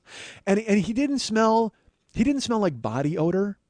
He smelled like he had played 18 holes of golf in the sun. In those very clothes. And his forearms were glistening with sweat, and his hair was all messed up, and he just had that kind of that stale smell you get when you've been working or gardening or whatever the fuck people do when they exert themselves. I wouldn't know. Because again, my job is just self-contained in my office. It's certainly I'm in there for 12 hours and I'm listening to music and stuff like that, and I don't work as hard as construction work, but however, all right, so whatever. So that doctor, we walked out of there, and I looked at her, and I was just like, yeah, we're never going back to this guy. She goes, no, we got to change it immediately, because he was just gross. We made him wash his hands. I mean, he had washed his hands once, but we were like, dude, you kind of, because we thought he had grass stains on it from golfing, whatever the fuck. It was just bad. So I chose this doctor because I have a level of comfort with him, and I have a familiarity with him, and I didn't know if they had my charts or whatever. So I walk up to the desk, and I'm like, hi, I have an appointment at 9 o'clock. They asked my name. They pulled my chart, and I signed it. And she goes, okay, I need your insurance card. And I said, great. And what's funny? I love giving people my insurance card. When they, you know what I mean? Because you're like, yes, I have insurance. I'm a grown-up. Here, take this. It's kind of the same feeling I get at Walgreens when do you have a Dwayne Reed Balanced Rewards card? Yes, I do. Of course I do. Why wouldn't I? I, of course, want Walgreens Rewards. Take a look and scan it. Probably not the same level of pride. And they don't call it a Dwayne Reed Balanced Rewards card here. It's a Walgreens Rewards card, but in the East Coast, it's a Dwayne Reed card. D-U-A-N-E. I went to Dwayne Reed several times when I was in New York. You know what? There's a subway station that was right in Dwayne Reed. So I walked in, got some juice, went down on the subway. I'm going to New York in a couple of months. Pretty excited about it. Say that louder. I said, take your card. Absolutely, I need my card. Good for you. I will take my card. I did mutter that under my breath. Well, the level of contempt was perfect. It was just this contemptuous level of take your card. Like she was so over me going tangentially. She's just like, tell the fucking doctor story. Tell the fucking doctor story. You went to the doctor. I'm concerned and happy and healthy, and I'm hoping it all went well. Well, we're getting there. I know. I can't believe you haven't told me this. We're friends. Well, why would I drop that on you? We are friends, but I see you, Wednesday? That's it, basically. And what I'm going to do, call you and go, I went to the doctor today, yay. And then you'd go, boo, I hate everybody on the internet. And I go, okay, good. Good talking to you. Although I'll tell you what, with your haircut, you've improved your attitude as well. You shed 5 inches of hair and about 6 inches of hate. So that's good news. I did. I got rid of 6 inches of hate. You've embraced it. Hey, I got 6 inches of hate for you. All right, so. Give or take. So I get in there, and she's like, I need your insurance card. So I'm beaming. It's the same way I feel now when I pull up my driver's license. Because I will tell you this, I had to go to the DMV and get my new driver's license. Did I tell you this? Dude, I had to go renew my driver's license, right? All right. Oh, fuck! Ha-ha! I remember why we went to the beach. Okay. I remember why we went to the goddamn beach. Because usually I don't do that, but this time I did. It just popped up. Yes! God damn it, I feel great about it. Chewbacca won't wear a shirt with his own face on it. Okay. So then we were going to the beach, Jill and I, and as I'm getting ready to go to the beach, I don't like to wear like regular clothes to the beach. I won't wear jeans. I got to wear shorts, and sometimes I'll just wear my trunks right there, and then I'll grab clothes to change into. Well, I don't like to wear like regular t-shirts that I would wear out because I mean I'm it's weird. Even it's a fat guy's mentality. Like I only have 8 good shirts, so I don't want to waste one by taking it to the beach because who knows what'll get on it. And if I get some copper tone on it and it makes a stain, it's silly. I know it's silly because they're just t-shirts. They're not even good shirts, but they're just shirts. As you know, as someone who has torn a terrible shirt off of me and who I cannot believe has not torn this shirt off of me because it is pretty ripped. Yeah, this one I thought about when I put it on when I walked out of the house, but it's because I'm going out tonight and I brought a nice shirt for my car. And no offense to you, but I didn't because we're recording. Oh, no, that's fine. Don't dress. Dress You are wearing a dress. It's very nice. Well, last week you weren't wearing anything for fuck's sake. It was hot. Yeah. But then I'm wearing to this morning. All right, like I'm going to a thing tonight, but we're recording during the day. Yeah, I'm going to the beach. So we're going to I'm recording during the day today. So I didn't want to get dressed up and wear the things I'm going to wear to tonight's party and sit here for 4 or 5 hours talking into a microphone. So I'm trying to explain to you why I didn't dress up for you. So I feel like I should have a beekeeper outfit on. I don't know what that means. This is very important. You want to know why I'm wearing a torn up shirt? No, I'm not. You did. Bring it up. You totally did. I saw your eyes. You were piqued. I don't care about the torn shirt. I just know you don't respect me. Your interest was piqued. So that's why I wore this shirt because I have my nice shirt down in the car and also we've got to finish like early today because you got to go out and do stuff. And so, well, yeah, I do. I have a party to go to tonight, as I mentioned that. But now I thought I could go. I thought I could hit the post on my party. Like I thought I could talk tonight until my party and then go to it and arrive fashionably late. But no, she wants me out of here like an hour and a half before my party. So what the fuck am I going to do? Go to a newsstand or drive in circles? Like I mean, that's fucking brutal. I don't know what to do. Hang out while I pack. Oh, I can't be here. All right, so when I'm leaving the house, Jill and I are getting ready to go to the beach, and I know I'm going to be all sticky and sandy, which, by the way, was my favorite comedy team of the 70s. Shields and Yarnell used to be on all the time with Donnie and Marie, and then Sticky and Sandy were my second favorite. I can tell you this, too. Sticky and Sandy, not a great porn. It was not good. Half of it was good. Half of it was good. The other half looked kind of painful. So I now, as I've lost weight, I'm finding a whole treasure trove of clothes that I can wear at my house that I could not wear before because they were clothes that did not fit me and they got thrown into a tub. I have a huge tub of clothes that I could not wear or I should not wear, but now I can wear them. So we were leaving for the beach one day in the merry, merry month of May, and I was... I wanted to find a shirt, and so I looked in my closet, and I had a few to choose from. And I actually I pulled out my Anderson Silva Spider shirt. I wore that I wore that once to the gym. So that's why I even put it on Facebook. I'm like, I've lost enough weight to dress like a fucking douchebag. A lot of douchebaggery in this show. So I reached in my closet and I went in the tub of clothes, and the first shirt I pulled out was a 40-year-old boy shirt. Because I will tell you this: every 40-year-old boy shirt I've sold. Whether it was a city or any, I've kept one for myself. I've always kept a triple X, and I've never worn them because I'm fat and they look ridiculous, and because Chewbacca would not wear a shirt with his own face on it. So I pulled out the Milwaukee shirt, which is a unique shirt because it was the Milwaukee Braves Indian logo, but Max made it into Little Schmitty, and he's screaming. It looks just like the Braves logo, but he's got the horns and it's my face, and he's got the hair. It's fucking brilliant. Every shirt David has done has been fucking brilliant. So I grabbed it. And it was a blue one too, because we always used to do black, and then we started to change the colors up and everything, and we did some great stuff. So he did them. We talked about them when we thought of the ideas, but he executed them and made them great. So I grabbed the Milwaukee shirt and I go, you know what? I'm going to wear this. And I put it on, and she's like, look at you. And she goes, Milwaukee, is that for me? And I'm like, well, of course it is. And I go, yeah, I didn't want to tell her. I just reached into the tub of clothes. But she knew. She basically knew. So I put it on, and I was like, does this look stupid? Because I'm also at that point in my life where I throw on things that I can wear now that I didn't wear before, but I have to have 900 people validate me and tell me that it looks okay before I walk out of the house. Hey, does my butt look big in this horrible brain that I have? You know what I mean? It's just that terrible. So she goes, honey, you look good. It looks fine. Because it fit, But I was like, all right. I go fucking weirded out about wearing a shirt with my face on it and my name because it says Mike Schmidt, the 40-year-old boy, and it's got the thing. And she's like, "Don't even. You're ridiculous. We're going to the beach. Who cares?" I was like, "Good point." So we went to Manhattan Beach because we'd been going to Venice Beach a lot, but I wanted to we were going to go to lunch first, and there was a place that I wanted to go in Venice or in Manhattan Beach that had these short rib tacos that I had once before, and they have a Kahlua pork egg roll. Oh my god, dude, it's just this fancy joint. And so I was like, well, we'll go to Manhattan Beach and we'll eat there, and maybe we'll double back, or maybe we can just go to the beach, Manhattan Beach. The place is called the North End Cafe, and this beach town is just full of rich houses and like one long strip of restaurants. So we park. She takes a table outside. I go in to order food. And there's this Australian dude. He's the guy who takes your order. And hey, mate, what do you want? And that wasn't bad. It's not a bad Australian guy. So I order a Kahlua pork egg roll. I get some short rib tacos. And he goes, all right. He goes, that'll be ready in like 5 minutes. And here's a number. And I go, well, do you need my name? And he goes, oh, it's Mike.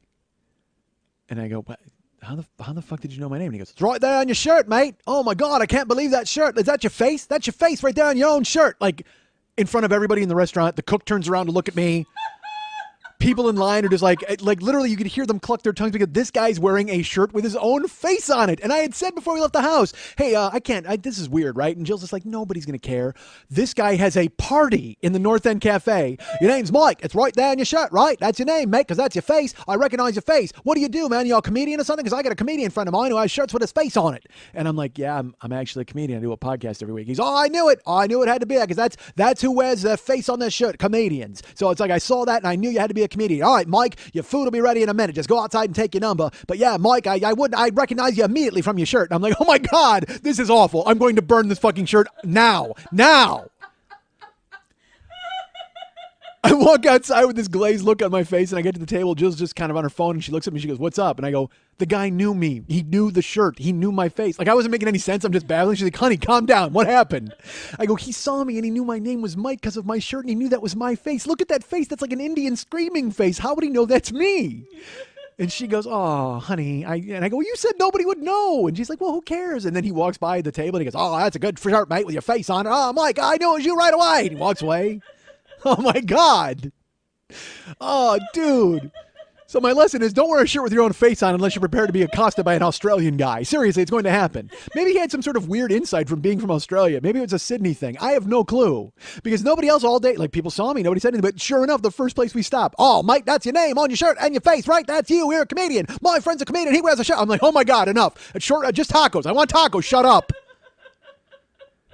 And then I find myself like out at the table just kind of like hugging myself so nobody can see my own face on my own shirt, covering up the name. This isn't me. It's another Mike Schmidt. This isn't me. It's another childlike Indian screaming who looks sort of like me. So embarrassing. I just grabbed it out of the fucking tub of clothes. You got to be careful what you grab out of the tub of clothes, folks. Don't just reach blindly into the tub of clothes. You better make sure you're prepared for anything that's going to happen when you walk out the door with a shirt with your own fucking face on it. You know the last time that happened to that guy? Yeah, Chewbacca. I knew that was your name. I saw your face. It's right there on your shirt, right? That's you, Chewbacca, right? You're a Wookiee. You hang out with Han Solo. I knew that was you, of course. Did Han shoot first? All right, just go outside for your tacos, but I saw your shirt. My friend's a Wookiee. He's got his face on his shirt right now. That's him right there, Chewbacca.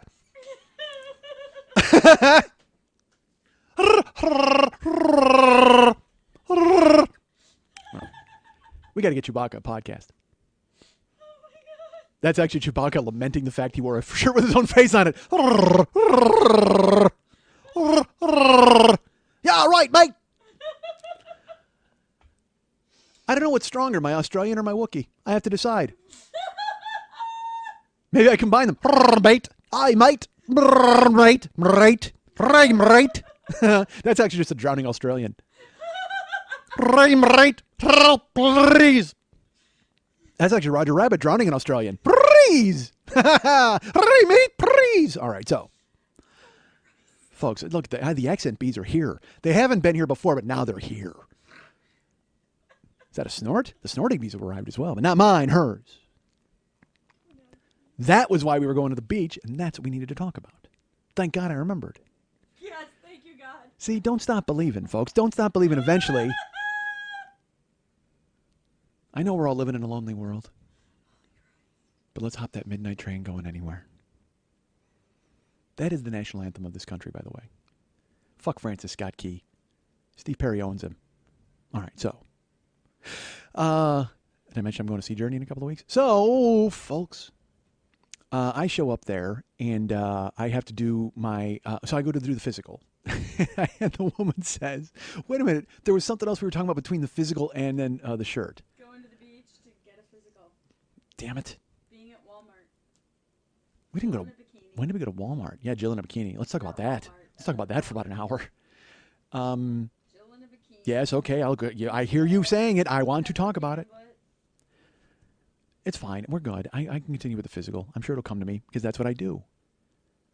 A wayward bee will find its way back into my skull, and I'll go, ha-ha, I remember. Now I've got 5 minutes to do an Australian accent. So they asked for my insurance card, and I have to pull out the card from HealthNet.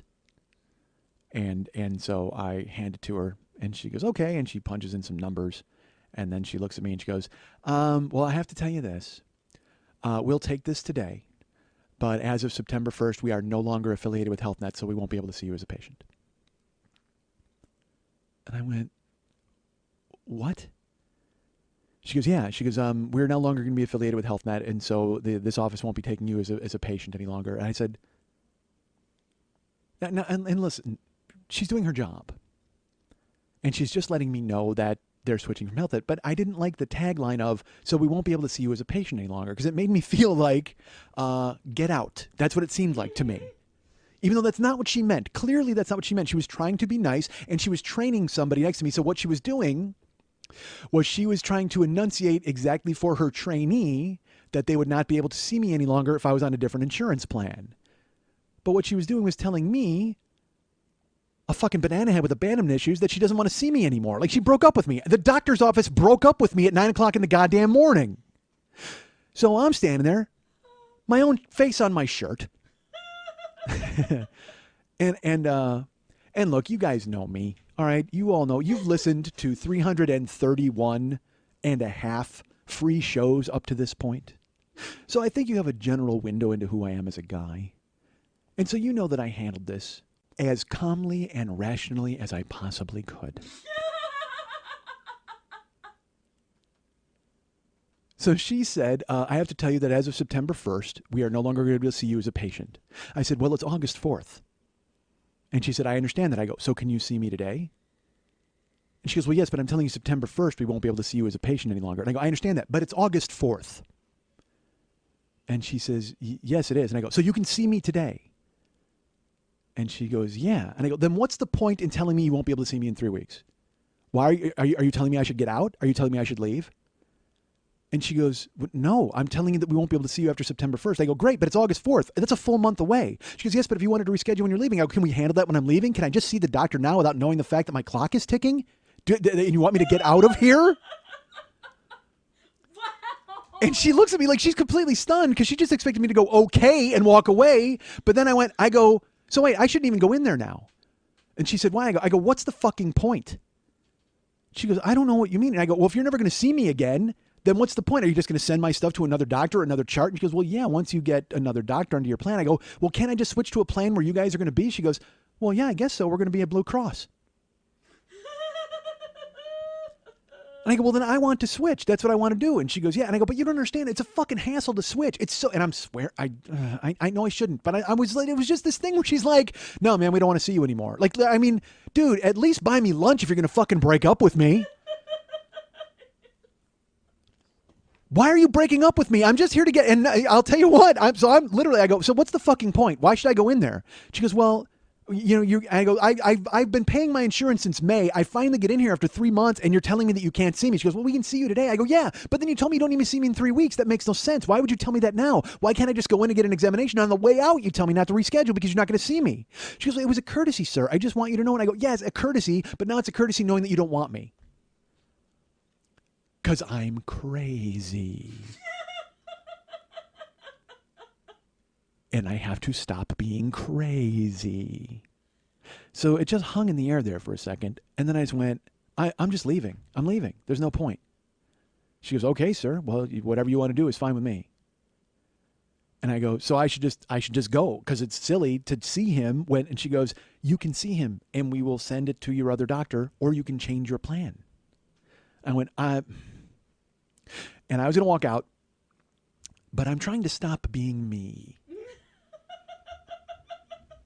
I didn't succeed for the first 5 minutes of the conversation, but then I saw the light and I realized, you know what, dude, you scheduled this appointment a month ago.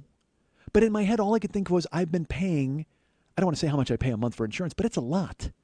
And I've been paying it since May, June, July, and now I sent my August payment in. And so that's 4 months worth, 4 figures basically, that I've paid to get told that they don't want to see me anymore. But it's not that they don't want to see me anymore. I get it. I thought about it and I realized it. But in the moment, it just sounded so fucking bad. It was like terrible. But only in my head, not in their head. They meant it in a nice way and they were trying to be cool and I didn't see it. I'm fucking weird. So I was going to walk out. I took the card, I put it in my wallet, and I took 2 steps toward the door. And then I went, what are you doing? I turned around and I went, if you'll still let me, I'll see him. She goes, it's fine, sir.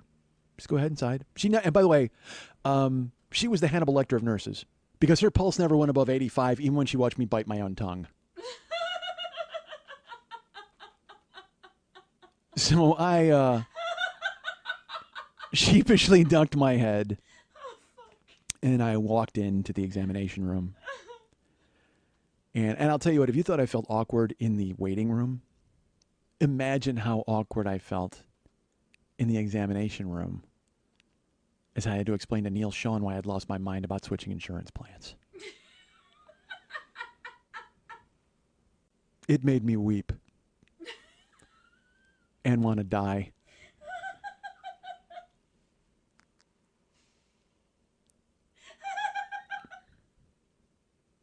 I am so good at this.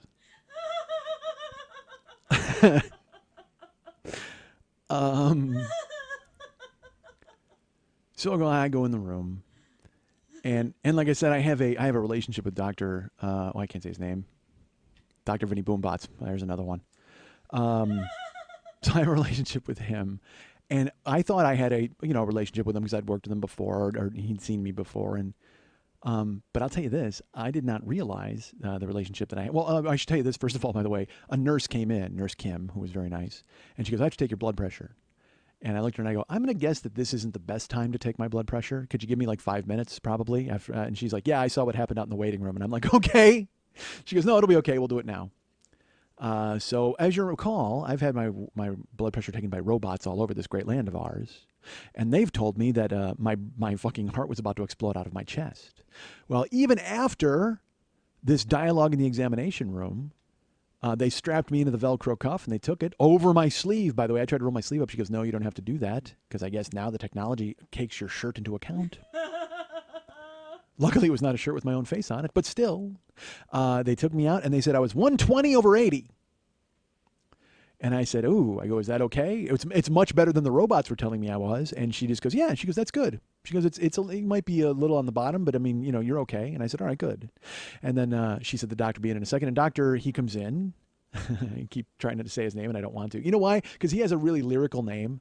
Like if I said his name, you would be like, that's a pretty cool name. I mean, it's not Nasharoni, but I mean, it's still pretty close. Let's call him.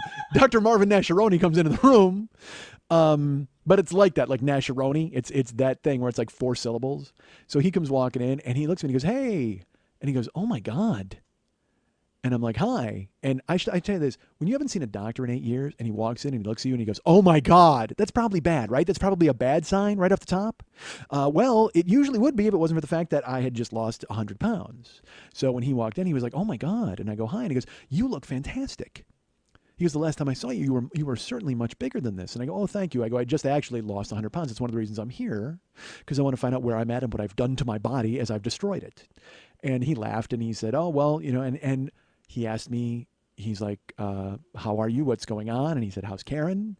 And I explained what happened. But it was so weird that he knew her name. Like he just knew everything about me. And I said, Karen's great. You might want to bring her in here for a skin cancer examination. She's been on the beach for about 12 months.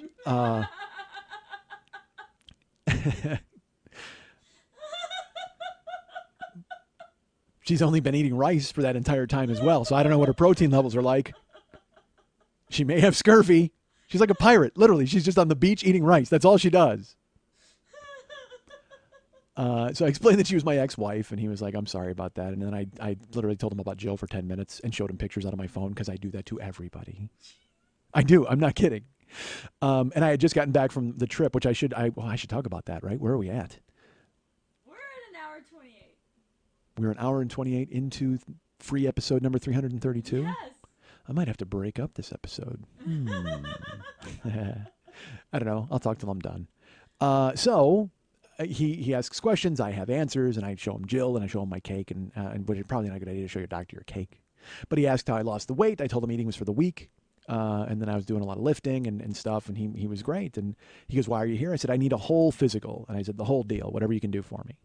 So, he checked my knees, my back, stethoscope, and fucking checked my balls and flipped me over and did everything else you're going to do to a guy and checked everything, put fingers where they need to go. Yeah, he did that. Well, because I have to, because I have, as we know, I have a situation in that, that's unfortunately never going to go away. You just have to hope it doesn't flare up. So I told him about that, and that was another reason why I went to him, because he has a medicine for that he was the guy who told me about those, and I was like, you're a genius. So I had to get more of those, basically, just in case. I just fucking stocked the fridge with them. I don't care. Because they're hydrocortisone, you know what I mean, and they work like really well. But what's funny about them is they're because I'm not a fan of that ever. Nobody's a fan of a suppository. Nobody's like, yeah, I totally love that. I mean, no. Although the relief they provide, you're like, yes, I'm totally into that, because anything over the counter doesn't work in this area because it's an actual tear. It's not something that it just is there and it's not going away. So you have to fight off any flare-ups. But I will say this, because I'm not a suppository guy, and I don't know if anybody is, quite frankly, but those hydrocortisone ones I have to use because occasionally there'll be a flare up and I just need them on hand in case. So, I mean, I'll wind up using them every 3 months or so. Well, but I'm, all right, because I'm partially like a child, so, I don't want to ever put them in, and but I have to, and I know you're supposed to, and it gets into a thing, and then so I have to make it an adventure. Like, I can't just, and it's not like where I've got a spoon and I'm like, oh, open up, here comes the plane. But I mean, I have to try to pretend like I'm hiding microfilm. I mean, that's what I have to do with a suppository. It's not like I can, because otherwise I would have to face my own mortality. I can't be like, oh my God, I had to put a suppository in here. I have to be like, oh my God, you know who I am? I am fucking, I'm in Midnight Express. That's who I am. I'm sneaking into a Turkish prison. That's what I'm doing. I'm trying to smuggle drugs, and I hope to God that they don't find me. I don't want to be Billy, whatever the fuck his name was. So that's it. There's always a plan. Every time I do it, like I said, I'm smuggling microfilm, or I'm smuggling drugs into Turkey. Something's happening. But also at the same time, I will say this: suppositories, they're shaped like a bullet or whatever. And they're kind of like, but they always make me think of when I was a kid. There was this Mrs. Grass chicken soup. And you would boil water, and it came with an egg that had chicken flavor in it. Like a little, and I thought it was plastic, but I guess it dissolved or whatever you did, and you just dropped it in the water, and it turned your soup into soup. It turned water into soup. It was like, you know what it was? It was a Jesus cube. That's what it was. Because Jesus turned water into wine. Well, that fucking Mrs. Grass egg is a Jesus cube because it turns water into soup. It's even better, because I don't want to get drunk. I want to eat. So you know what? Fuck that. I will pray to that fucking soup before I pray to Jesus. Jesus is a good guy, but he turned everything into wine. He wants people to get all fucked up. Where's Jesus from? Wisconsin? That's a state that needs more booze. But with the soup, man, fucking, yeah, that's totally Jesus. That's a straight up savior. You just drop that egg in the soup and boom, soup. That's gorgeous. But I always think of them when I think of the suppository. I'm just like, it's just like a fucking bubble of flavor. But I'm just putting it in the wrong mouth. All right, so. Look, don't question my methods. Don't peel the onion too deep. You're going to find out weird things about me. Well, but I mean, isn't that more fun if you think you're smuggling microfilm instead of like, oh, I got to fix my ass? I mean, honestly. Sure. It's like when they flavor I told you, they flavor your medicine like root beer, and you're like, I can totally pretend this is root beer, and I'm not getting the flu away out of my body. You know what I mean? I'm in an old-timey West Indian bar, and I'm drinking sarsaparilla. That's what I'm about to do. I'm about to have a gunfight. I'm not about to go to bed for 9 hours and sleep this off. That's why you want root beer flavored medicine. So he's going to examine me. And he's prodding and he's poking and he's pulling and he's tugging. And he's doing all sorts of things. And he always asks me, they ask the questions. When you're old, they ask a bunch of questions about your body and how it's working and all that stuff. And I literally, I've never felt better. So I'm answering questions like, yeah, man, I'm awesome. That's great. This works. Everything's doing good. I'm feeling good about myself. Everything's great. And he's like, all right, well, we need to do the blood panel and we need to do the urine sample thing. But when I was there before, they used to have the blood stuff on site, but now I got to go to a different fucking lab, which is down the goddamn street. But I'll tell you this. So in the middle of the examination, I'm thinking, because I fasted overnight and I didn't drink too much water, but I realized this, and yes, you're going to yell at me, everybody. Sunday, I worked a double. I ate 4 Hershey bars in the car. Like starting at 11 and then all the way up until about 9:30, I was still eating, finishing the final Hershey bar. And in my head, I'm just like, dude, you just ate 7,600 calories worth of chocolate in a day. If I don't ping a false positive for diabetes on this blood panel, I will be stunned. I don't know what my body will have done. My body will have hidden the diabetes in the corner when the blood was taken out. I really, honestly, I can't even imagine. Like, my body's in on the scam. My body went, all right, we got to fucking make sure he doesn't get a false positive. So it took all the diabetes and it hid it in a broom closet behind my liver. So it didn't get fucking pulled out when they took the blood out of my body. I have no idea. Because again, I will tell you this, and this seems weird. I haven't gotten the blood panel back. And it's my fault because I haven't called. You know what I mean? It's like because doctors, they all get caught up in their own doctoring. You know what I mean? They're fucking taking a look at everybody else. And also, fuck, how often do they have to deal with Journey setting up and disassembling the band and fucking loading out? That's got to take up some time. Plus, you got patients screaming at people outside in the lobby. But I don't have any results yet. So once I know them, I will tell you, and we'll see what happens. But I also, they could be just examining. They could be like, honestly, this is the highest concentration of diabetes we've ever seen in a man. How is he breathing? We have no idea. Like, I could be a medical oddity at this point. I could be someone, you know what? Maybe Jim Rose will call me instead of the doctor, and they'll take me on the fucking road. There'll be a guy driving nails into his head, and then just me eating chocolate in a fish tank. So I walked down to the doctor's office to go to the lab, and I walked out. I took 3 steps. And I stopped and I looked at her and I said, I have to talk to you and I have to tell you that I'm very sorry. And I made sure I apologized in front of everybody in the office. And she's just like, it's okay, I'm used to it, sir. And I go, but you shouldn't be used to it. And you certainly shouldn't have to deal with it from me. I go, all you were doing was telling me something and I kind of ran with it and I snowballed downhill and I'm real sorry about that. So please know that I'm sorry. And also I go, but also don't think that there's no reason for this. I go, I'm telling you because you deserve this apology, but also I will be switching. So you will see me again and I don't want it to be awkward. So just make sure when I come in with my Blue Cross card, everything's okay. And she's like, sir, I'm fine. Thank you. We've had much worse in here. And I said, I find that difficult to believe, but thank you so much. And I apologize profusely to her and to the trainee who I'm shocked had not quit because I had lost my fucking mind. And I walked out and left and went to the lab. And dude, let me talk about this for just a second. I went to the fucking lab and it's that thing again where you're just sitting there waiting to get seen. And there's only one nurse working. And they've moved pretty quick. It was at Quest Diagnostics at one of the branches because I've been to a couple other branches, but I was the one by my house, close, whatever. I don't want to say where. Jeez, why? Who cares? What are they going to do? Go there and steal my blood? Who the fuck is going to steal my blood? And again, it was fucking 2 weeks ago or whatever the fuck. Who's going to go in there and go, I need Schmidt's blood panel now, immediately. Where's his urine? Put his urine in the bag.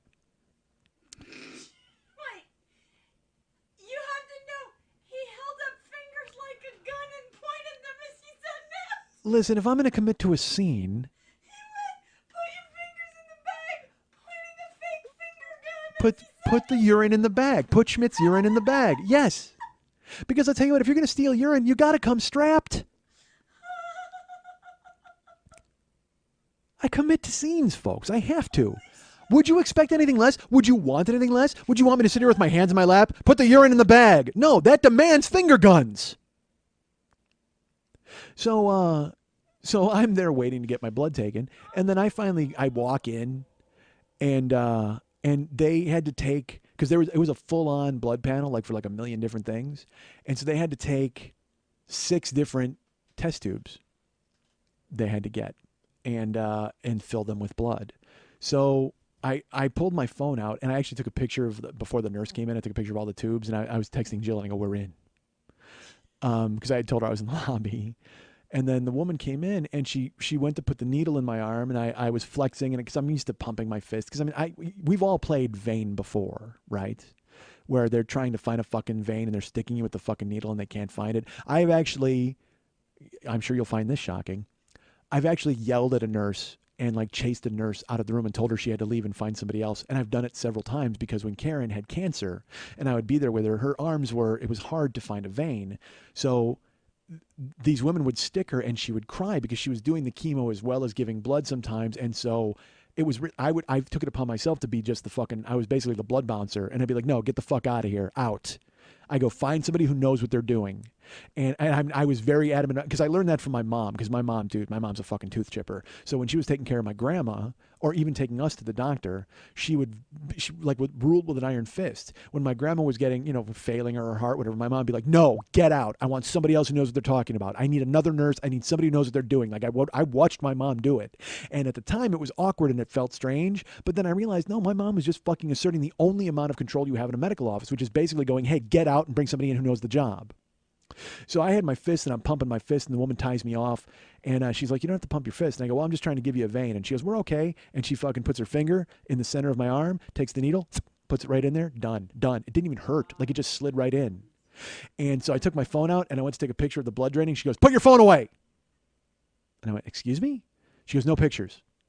I go, well, I won't take a picture of your face. She goes, we don't allow pictures in here. I said, why? It's my arm and my blood. She goes, because our company doesn't allow them. I said, oh, okay. And I took 3 pictures of my arm. And she goes, sir, I'll ask you to leave. I go, I'm paying to be here. I go, you have to take my blood. I don't know what you're going to do. Send me to the other Quest Diagnostics lab? I don't understand.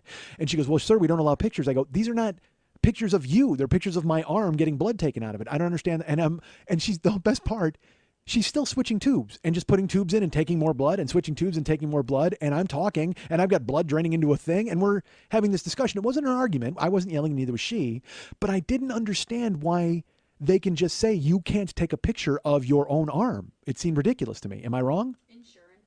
Okay. Is that why? The last thing they want is photographic proof that somebody screwed up. I see. Okay. Because, well, she didn't screw up. She was great. That's why I took the pictures. That's why you have a no photo policy. It's funny because what I was going to do was I was going to put a picture on Facebook of like, I wanted to take a picture of my arm around her and go, this is the best nurse of all time because she was so good at getting the blood. And I was going to make it a thing, but she wanted nothing to do with it. She didn't even want me to take a picture of my arm, but I took 3. And literally deleted them when I walked out because I went, what are you going to do? Put them up for why? You're just, nah, you know what? Because honestly, she was nice about it. And she doesn't run the company, but I felt like a dick just taking the photos. But then also she's like, because I didn't know I had to do a urine test until she told me. Like she took 6 tubes of blood and like filled it all the way up. And dude, my blood is totally red. Like it is crazy red. Not that yours isn't. It seems stupid, but it was just, and it drained out and she put the fucking cotton ball on me. And then she's like, all right. And she goes, now I got to fill that cup up. And I'm like, oh, okay. I go, they didn't tell me I was doing this. And she goes, no, it's fine. She goes, but do me a favor. She goes, they give you like a saline swab and another, like a wipe and another wipe. She's like, you gotta clean yourself off before you do this for whatever reason. And she goes, and also don't fill the cup up. I go, what do you mean? She goes, I only need it halfway. So just do what you can, but I don't need it full. And I'm just like, well, you have different plumbing than me. So I don't know if you know how hard it is to just snap that off. I mean, I'll do my best and I'll try, but I mean, I'm holding it in one hand, I'm holding the cup in the other, and I guess I could fucking fist it and make sure and squeeze it off like a garden hose. But I mean, we'll try. But it was, it was funny. It's not that big a deal, but I just didn't like being told like that sort of thing where she's just like, hey, make sure you don't fill the whole cup up. But I'm just like, well, I'm not going to go off like a goddamn sprinkler and ruin your entire office. I mean, I will do everything I can. It just, again, I have a problem with authority, even in the smallest increments. But don't tell me how to piss. I've been doing it since I was a kid, all right? And I understand, hey, look, you're humorless because your job involves grabbing a cup of my piss. And honestly, I should have said, you know what? You come in and wipe me down and fucking hold on to me and I make sure that I don't fucking do it. Because it's like, it just seemed like such a weird order to give. Hey, don't fill the cup up. Well, I mean, dude. So I went in and you know what I did? I didn't fill the, and again, it was fine. I did it fine. I held it and pointed and everything was fine and snapped it off and I put the cup on the thing. I wiped it off. Everything was good. Everything was fine. But then I walked out and I'm holding the cup and there was a woman getting blood in another room and I didn't want her to see my cup. It just seemed rude.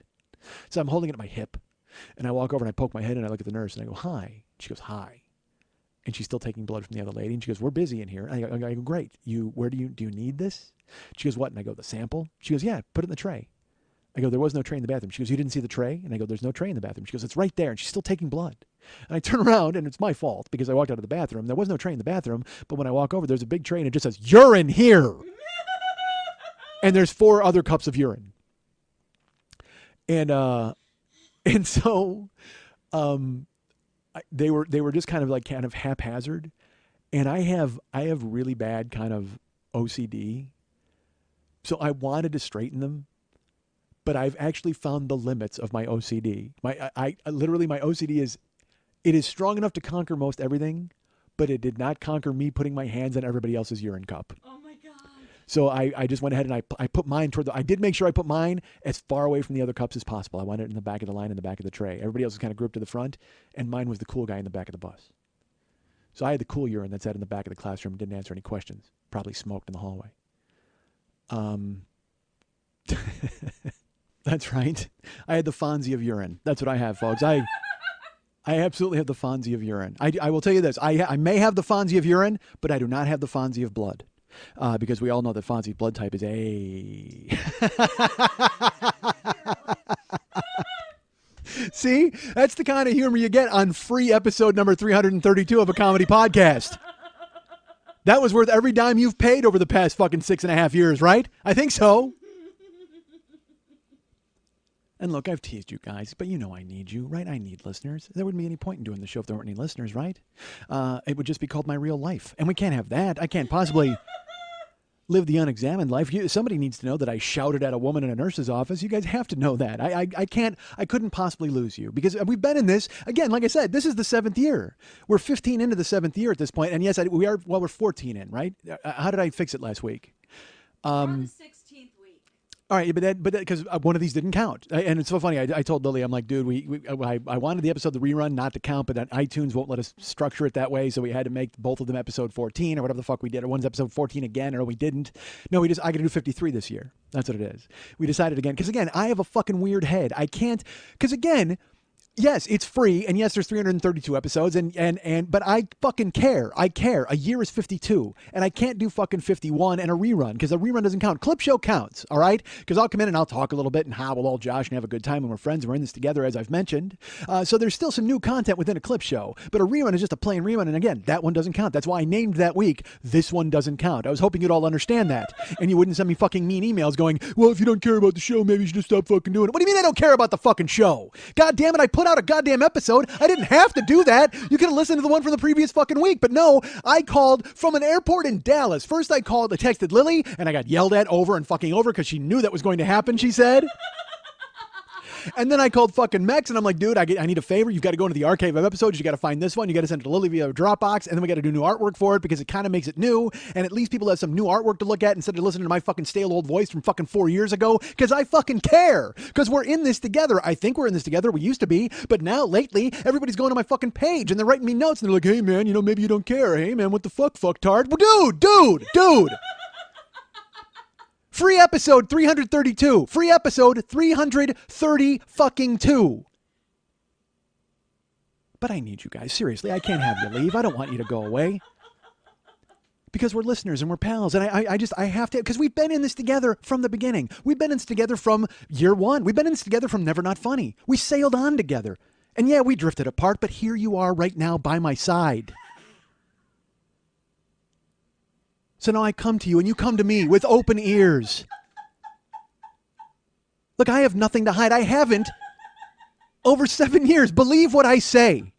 Here I am. You've got open ears. I'm just hoping you'll see what you listeners mean to me. Open ears. You guys can get me at mike@MikeSchmidtComedy.com. You guys can be my friend at Facebook.com/the40-year-old-boy.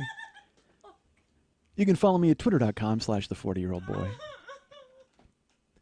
Our friend David Hernandez does all of the artwork.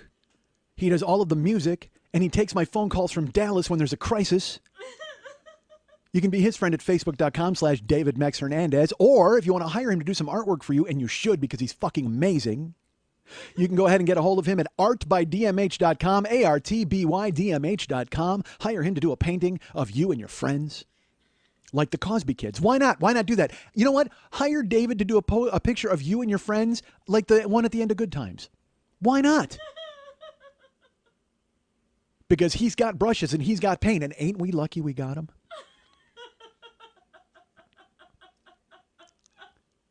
So hire him to capture your good times. And our friend Lily Von Stupp. Oh man, leave me out of this. She's the producer of this show, and she's fantastic and a good friend. And one of the very few people I will let get away with using the word fucktard. Good for her. You can be her friend at facebook.com/Lily Von Stupp. You can follow her at several different Twitter accounts. Yeah. At twitter.com/Lily Von Stupp,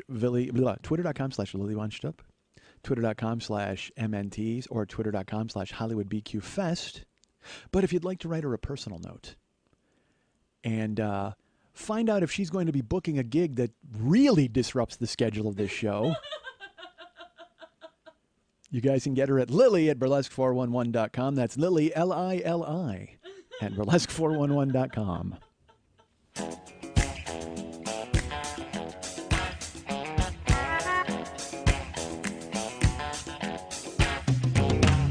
Joe business.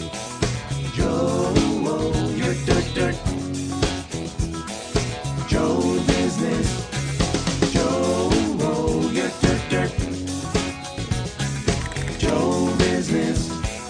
Joe, you're dirt. Don't tell me that you haven't bought the big angry. Not yet. Buy it at your business. Look at that kick-ass art for sale. Tweaked audio just cannot fail. Buy it at your business. Hey, the schminny comes alive. He'll like rap or buy you one through five. Joe, you're dirt. Buy it at your business. Want to remind you folks about the Monday Night Teas every Monday night at the 3 Clubs on Vine at Santa Monica. It is one of the most hallowed clubs in Los Angeles, and soon to be perhaps a very popular club in Los Angeles, because we just received word last week that they're closing the House of Blues on Sunset Strip, and closing all sorts of other clubs. Like the Key Club turned into a different club, but then that still might close, and the Roxy might disappear, and the Whiskey. All these clubs might be going out. So the 3 Clubs will be a real throwback to a bygone era, not only in the fact that it's a dark, dingy place that serves liquor, but also because it houses a burlesque show, and quite frankly, the best burlesque show in the history of Los Angeles County. And it's hosted, and well, not hosted all the time, but certainly put on and produced by my good friend Lily Von Stupp, who's here right now. Hi, Lily. Hi. How are you? I'm fantastic. You wore a dress this week. It's a nice look. Yes. It's I think it was that a leopard print. Yes. It is a leopard print. Actually, giraffe. Is that a giraffe? Yeah. Oh yeah, I could see that because it was spotty. It was like spots. Leopard. Everybody thinks it's leopard. I just let him go. Yeah. It's Nah, dude, it's totally a giraffe. You know what? Now that you say it, again, all you would have to do is say that, because leopards are tinier spots. I just thought that you had somehow. Giraffes can change their spots too. Can they really? I wasn't aware of that. Well, that doesn't seem to make a lot of sense with their necks. It's not like they're like, hey, I'm actually, check me out. I'm really like a snake. And they're like, no. No, you're still a giraffe, but you changed your spots.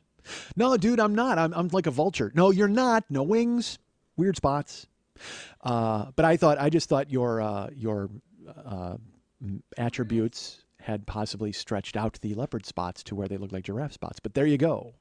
It is a giraffe. Oh, now you're doing Jets and Sharks. That's a good look. She's doing her shoulders like da da da da da da da da da. I know you do. Because Lily loves the Island Manhattan. Have I mentioned I'll be in New York soon? No, I'm not doing a show. I'll just be there. But I will be in New York. It's coming up, and I'm excited. If people want to see you, where can they go?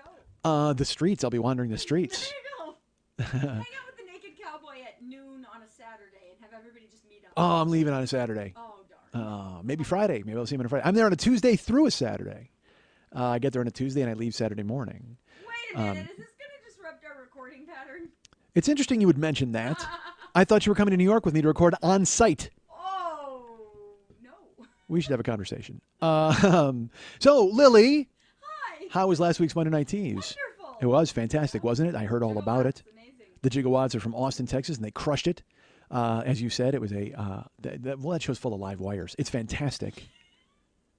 Stimulating. It certainly is. It was shocking. Yeah, it was. Tingling. It was the kind of show that would put a murderer to death. Oh my gosh, it was great. Throw a switch and they light the whole joint up. It was sparky. It certainly was. Old Sparky. It was quite a shocker. It was a shocking show. So the Gigawatts crushed it, which is nice, and Pearl was there doing her fine work. And now this week, which is the 18th, I believe, April 18th, who's going to be here this Monday? Delighted to have Sean McMaster back hosting and doing magic. Sean is my friend on Facebook, actually, and he doesn't complain about this show. Free episode number 332 of a comedy podcast. And Sean, I tell you, I've worked with Sean. I've known him a long time. I worked with him those crazy nights I do remember in my youth. I do recall those were the best times, most of all. So Sean Master is terrific. You're just like staring at me now. I'm laughing because it's fucking funny. Because it makes me laugh. Well, good. Well, Sean is terrific. And what ladies are there? Well, they will be taking off their clothes. Local, we got Cameo. We got the vocal stylings of the lovely Ruby Bessler. God, we've got out of town people too. Pyra Sutra from Scandalesque, and I'm terrible. I can't remember the contortionist names that's traveling with her. A contortionist? Yeah. That's fun. Yeah. It's going to be all bendy. Yes. Cool. So it's a fun show. Magic It's and a great show, yeah. bending and singing and more variety in this particular show. Still a lot of titties. August 18th, there's nudity, and there is also fluidity with contortionists and magic and all sorts of variety and things like that. A lot of T's, variety, fluidity, and nudity. So come out and check out the show. A lot of tea, iced tea. Iced tea will be there, right? Is that what you just said with Coco? All right, perhaps they will not be there. But Coco, I understand, is a huge burlesque star now. That's what I've heard. I've heard she's doing her burlesque act all over the place, and it's terrific because she's so good at it, and she absolutely gets the art. Don't say anything, although I don't know if I can find the microphone to the steam coming out of Lily's ears. Okay. Everybody has an act. That she does. So that's going to be a great show on August 18th at the that's this Monday. Coming up at the Monday Night Teas, Sean McMaster and contortionists and boobs, and that'll be a lot of fun to come and check out. And if you want to know about other shows coming to town, you can go and join Facebook.com/Monday Night Teas or go to MondayNightTeas.com and see all of the shows that are coming and buy tickets for the appropriate shows and go see the people and have fun and enjoy yourself while you're watching them. But also, please remember, you can go to brownpapertickets.com and buy all of the tickets for all of the upcoming shows. And again, if you join Facebook.com/Monday Night Teas, one of the really great things is you get to see all of the photos from the other shows, and that's terrific. You get to see the girls and find out exactly what you're missing and realize what you will never miss again. So go ahead and check them out, buy some tickets, have a good time, come out to the Monday Night Teas, and help my friend Lily keep this live and burlesque in the great shows here in Los Angeles. You can go to MikeSchmidtComedy.com. First of all, I mentioned David Hernandez. You can go to ArtByDMH.com and hire him to do some artwork for you. And you can go to MikeSchmidtComedy.com and see a lot of the artwork that he has done in the past on the Boy with the Horns page. And he designed the entire layout of the website. He did all of the artwork for that, too. Check it out. He's great. He deserves your attention. If you go to the Joe Business page at MikeSchmidtComedy.com, there's all sorts of stuff that we've got there on sale for you. We've got shirts. We've got artwork. We have the Yurt Dirt Dirt shirts. We have artwork, which will be autographed by me, Lily, and David. TweakedAudio.com has been a great sponsor of our show. You can buy the earbuds. You can buy watches. You can buy gear. I believe they're cock ring earbuds. No, that seems painful. But still, you know what? You could string your cock up with the earbuds if you wanted to, I suppose. And then you could... And then you can't. If you have a really tiny neck, you can go ahead and get yourself an autoerotic asphyxiation watch. That seems like something you'd want to do. Let's change it up, man. Let's throw some spice into the bedroom. Let's go with cock ring earbuds and autoerotic asphyxiation watches. The gear is still just fucking gear. If you want to donate to the show, there's a little Schmitty in the upper left-hand corner. Click on him and send your donation to the show. It's appropriate and nice and something we really appreciate. Any amount will do, or you can subscribe monthly, $2, $5, $10, $25 a month. And thank you all for jumping in and subscribing. And even for people who've had to stop subscribing, I owe you notes, but thank you so much for going ahead and sending what you did. We do appreciate it very much because we're keeping it indie with Mike Schmidt and Lily Von Stupp and David Hernandez and doing the best we can to stay afloat. Download sets are available. Year 1, year 2, year 3, year 4, year 5, year 6 of this show. You can get them individually.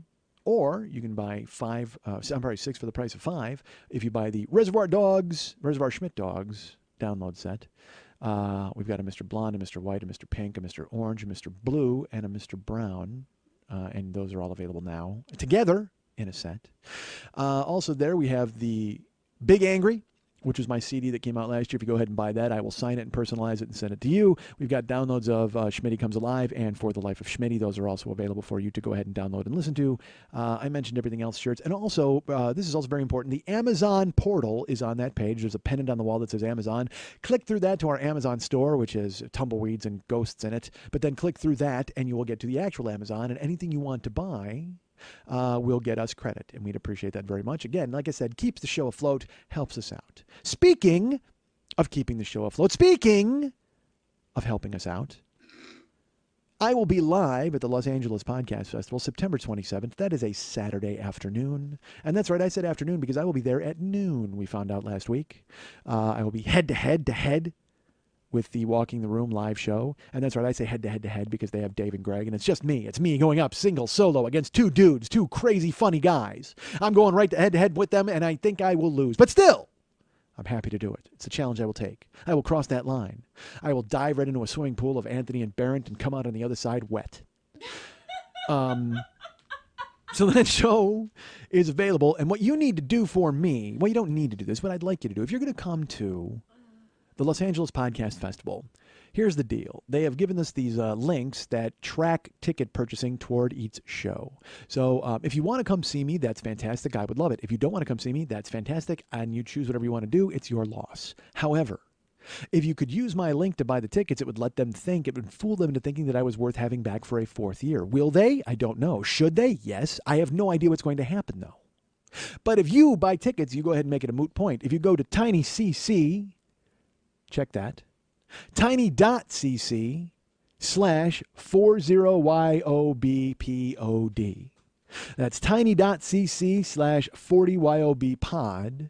Click on that link and buy your single event tickets. You buy your tickets for individual days. You buy your tickets for all 3 days, your 3-day passes.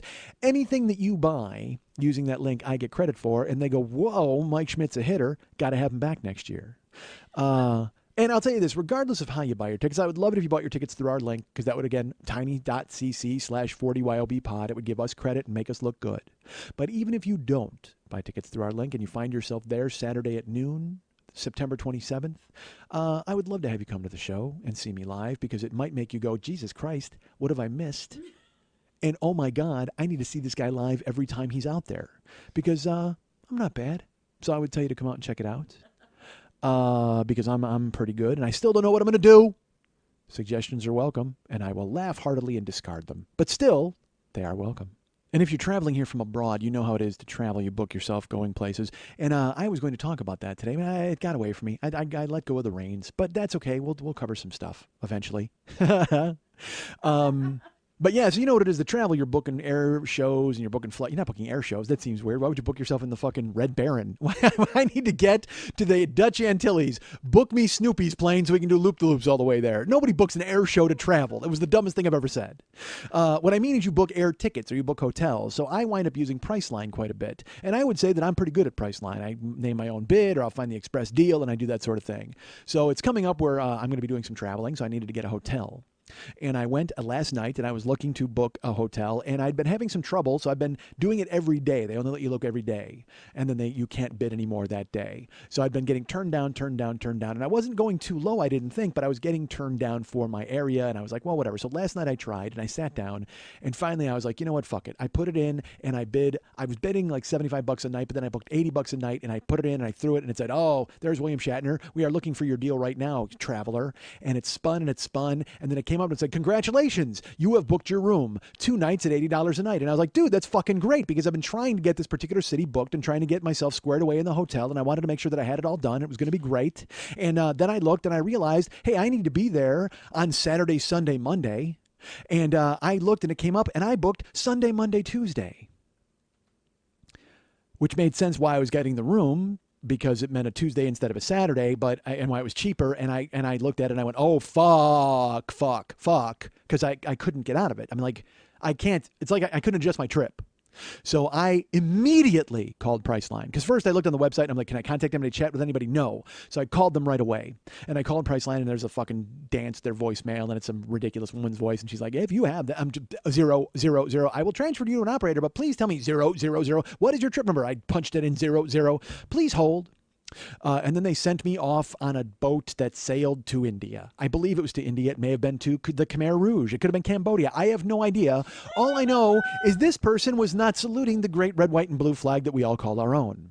She was off in a different land, and she was dodging giraffes and tigers or whatever the fuck they have in a call center out there. And I said, hi. She goes, oh, yes, Mr. Smith, I would like to help you. And I go, it's Mr. Schmidt, and here's the deal. Here's my trip number. She goes, I have it in front of me. I see that you are booked. And I go, yes, I need to cancel it like immediately. She goes, oh, I recognize that, and I understand that is going to be some trouble for you, Mr. Schmidt, because I'm glad that you called me. All that bullshit where they read the script back to you as they're killing time trying to find their fucking filler. And she's killing time and she's talking in a circle. I go, look, I just booked this 45 seconds ago. I need to cancel it because I put the wrong dates in. I apologize. I use your service all the time. You can look. I've signed in. I have an account. I use you constantly. I have trips pending. So please, I'm just asking you to go ahead and cancel this, and I will go ahead and rebook it. I did. And she goes, well, Mr. Schmidt, unfortunately, the way it works is we can go ahead and do that for you right now. I'm like, why is that unfortunate? You can go ahead and do it for me right now. That sounds great. She goes, all right, I will go ahead and refund you your price. So it is you will get $95 back with a charge fee of $95. I go, whoa, whoa, whoa, whoa. Why? Why? She goes, well, because you get half of it back and then we take 1 day for a fee. And I go, why? I'm calling you in 45 seconds. I literally just fucking booked this. Now, because I'm not kidding. I'm mad. Like from the jump, I'm mad because don't fucking tell me. I said, listen, there's no way 20 seconds cost me $100. There's no way 20 seconds costs me $100 fucking dollars. Yes, Mr. Schmidt, I recognize that is a problem. And I'm telling you now that is something that I will be happy to take care of you. But I'm telling you right now that is what we can offer, and it is going to be the charge, and that is going to be a 1 day charge, and then I will go ahead and I go, stop. You're talking in circles. You're just filling time. I recognize that. I do it myself. So please listen to me. You can look. It shows the time I have in front of me. We are now 90 seconds out. I called you as fast as I could. There's no way. She goes, but this is a lockdown hotel, so it is booked with them. And I go, no, it isn't. You could call them and tell them to scrub it immediately. I could call them. She goes, well, they will refer you to us. And I go, and what? Call to you again? Seriously, cancel it. I go, I need a supervisor. Now. She goes, well, he's going to tell you the same thing. And I go, he shouldn't. If he's a supervisor, he should have some sort of access to a special golden key that gets me my fucking money back. Will you send me to somebody else? And she's like, well, all right, Mr. Schmidt, but I'm telling you now, thank you, and if you'd like to give us feedback. No! She puts me on hold, sends me to another guy. Hi, I'm Ken. Hi, Ken, I'm Mike. Yes, Mike, I've heard about your problem, and I'd like to tell you that I'm very sorry about that, and yet I'm going to look and turn into the refund. And I'm like, dude, stop. Just listen to me. The more we talk, you see that the time goes ahead and splits. I just fucking booked this. You've got to cancel it. There's no way a fucking 10-second mistake costs me $100. No way. Well, Mr. Schmidt, in this special occasion, what I can refer to you is that this is the only thing that we can offer you now. So what I will do is if you rebook a hotel, I can refund your money. I said, oh, well, why didn't you say that? Well, I'm telling you that now. I go, I understand that. I go, but she said that there was no way you could refund it. And he goes, well, I'm telling you now, if you rebook with us, it's fine. We will go ahead and apply the charge. I go, well, dude, I'll book a hotel right now. I can do it with you on the phone, for fuck's sake. I'll go, seriously, that's not a problem. And he goes, okay. He goes, you will receive a refund of $47.50. And I go, what? He goes, $47.50. Just go ahead and book the room. And I go, wait, why? He goes, what are you talking about? I go, why $47.50? He goes, well, because we will keep half of the night of the room as a charge for you. So you use $50. So you see, we are doing you a favor by giving you half. I go, you're not doing me a fucking favor. Are you? I go, look, this is ridiculous. Ridiculous. I made a mistake. I called you in 10 seconds. There's no reason you should ding me for $50 fucking dollars for fucking 10 seconds of a mistake. It is what we can offer, Mr. Schmidt. What does that mean? It is what we can offer, Mr. Schmidt. Okay, so that's going to cost me $50 that I made a mistake. For 10 fucking seconds, it's going to cost me $50. It's what we can offer, Mr. Schmidt. Can you offer me this? Can you at least repeat after me and tell me that you agree that this is fucking ridiculous? Well, I recognize that you think it is unfortunate. No, I don't think it's unfortunate. You should think it's unfortunate. Anybody in the world would think it's unfortunate that I cost $50 for a 10-second mistake. This is fucking ridiculous. It's what we can offer, Mr. Schmidt. Fine. Well, I will send you an email, and please make sure you follow the instructions or else you will not get your refund, but I want to make sure that you are okay. I'm not okay. You cost me $50. I cost me $50. Somebody cost me $50. All right, Mr. Schmidt, it's what we can offer. Yes, I get that. You've told me that. All right, well, I just want to make sure that you know. I'm going to hang up, and we will send you an email that you have to confirm to the letter because otherwise you will not get your refund. And also, we will be sending you a feedback form. If you would like to tell us how you felt about our service and if we were able to meet your satisfactions, you can go ahead and fill it out. Please remember that my name is Ken. Oh, I'm not forgetting your fucking name, Ken. That's not going to happen. The balls to send the form. That's my favorite part of the entire thing. He sent the form. They sent it. Well, what did you think? And it's got that like 1 through 5 bullshit. And I'm just like, where's the square where I can type fuck everybody in the world who works for Priceline? Is that there?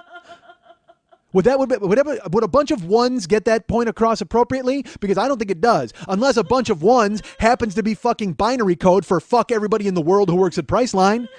Any of you tech people out there, go ahead and write me and tell me, does a bunch of ones equal to fuck everybody in the world who works at Priceline? Because, oh my God, $50 for a 10-second goddamn mistake? Look, I know I'm dumb, and I know you're going to take some pound of flesh from me, but fucking $50 for 10 seconds?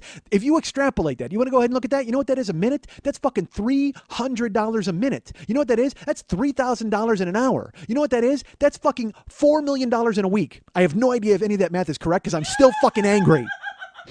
But fuck Ken and fuck them and fuck a bunch of ones and fuck everybody in the world who works at Priceline.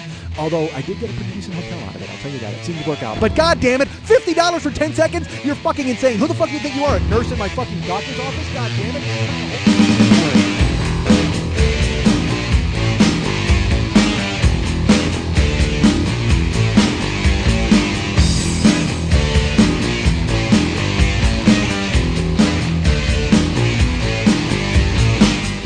Literally, this show starts as a tiny snowball, and at the end, the hundreds are dead at the bottom of a ravine. I mean, I get that. Believe me, if there's any show in the history of the world that does not need to be transcribed for posterity, it's this one. I like when nobody can see the seams. I like when I'm able to kind of just, fly with the bees wherever. When I have to actually stop the bees and ask for directions, that's not fun. I just like unleashing the bees, but when the bees have to stop in mid-flight and we all have to kind of look at each other and bust out a fucking map, that's not fun at all. I want to saddle up these bees and ride, goddammit!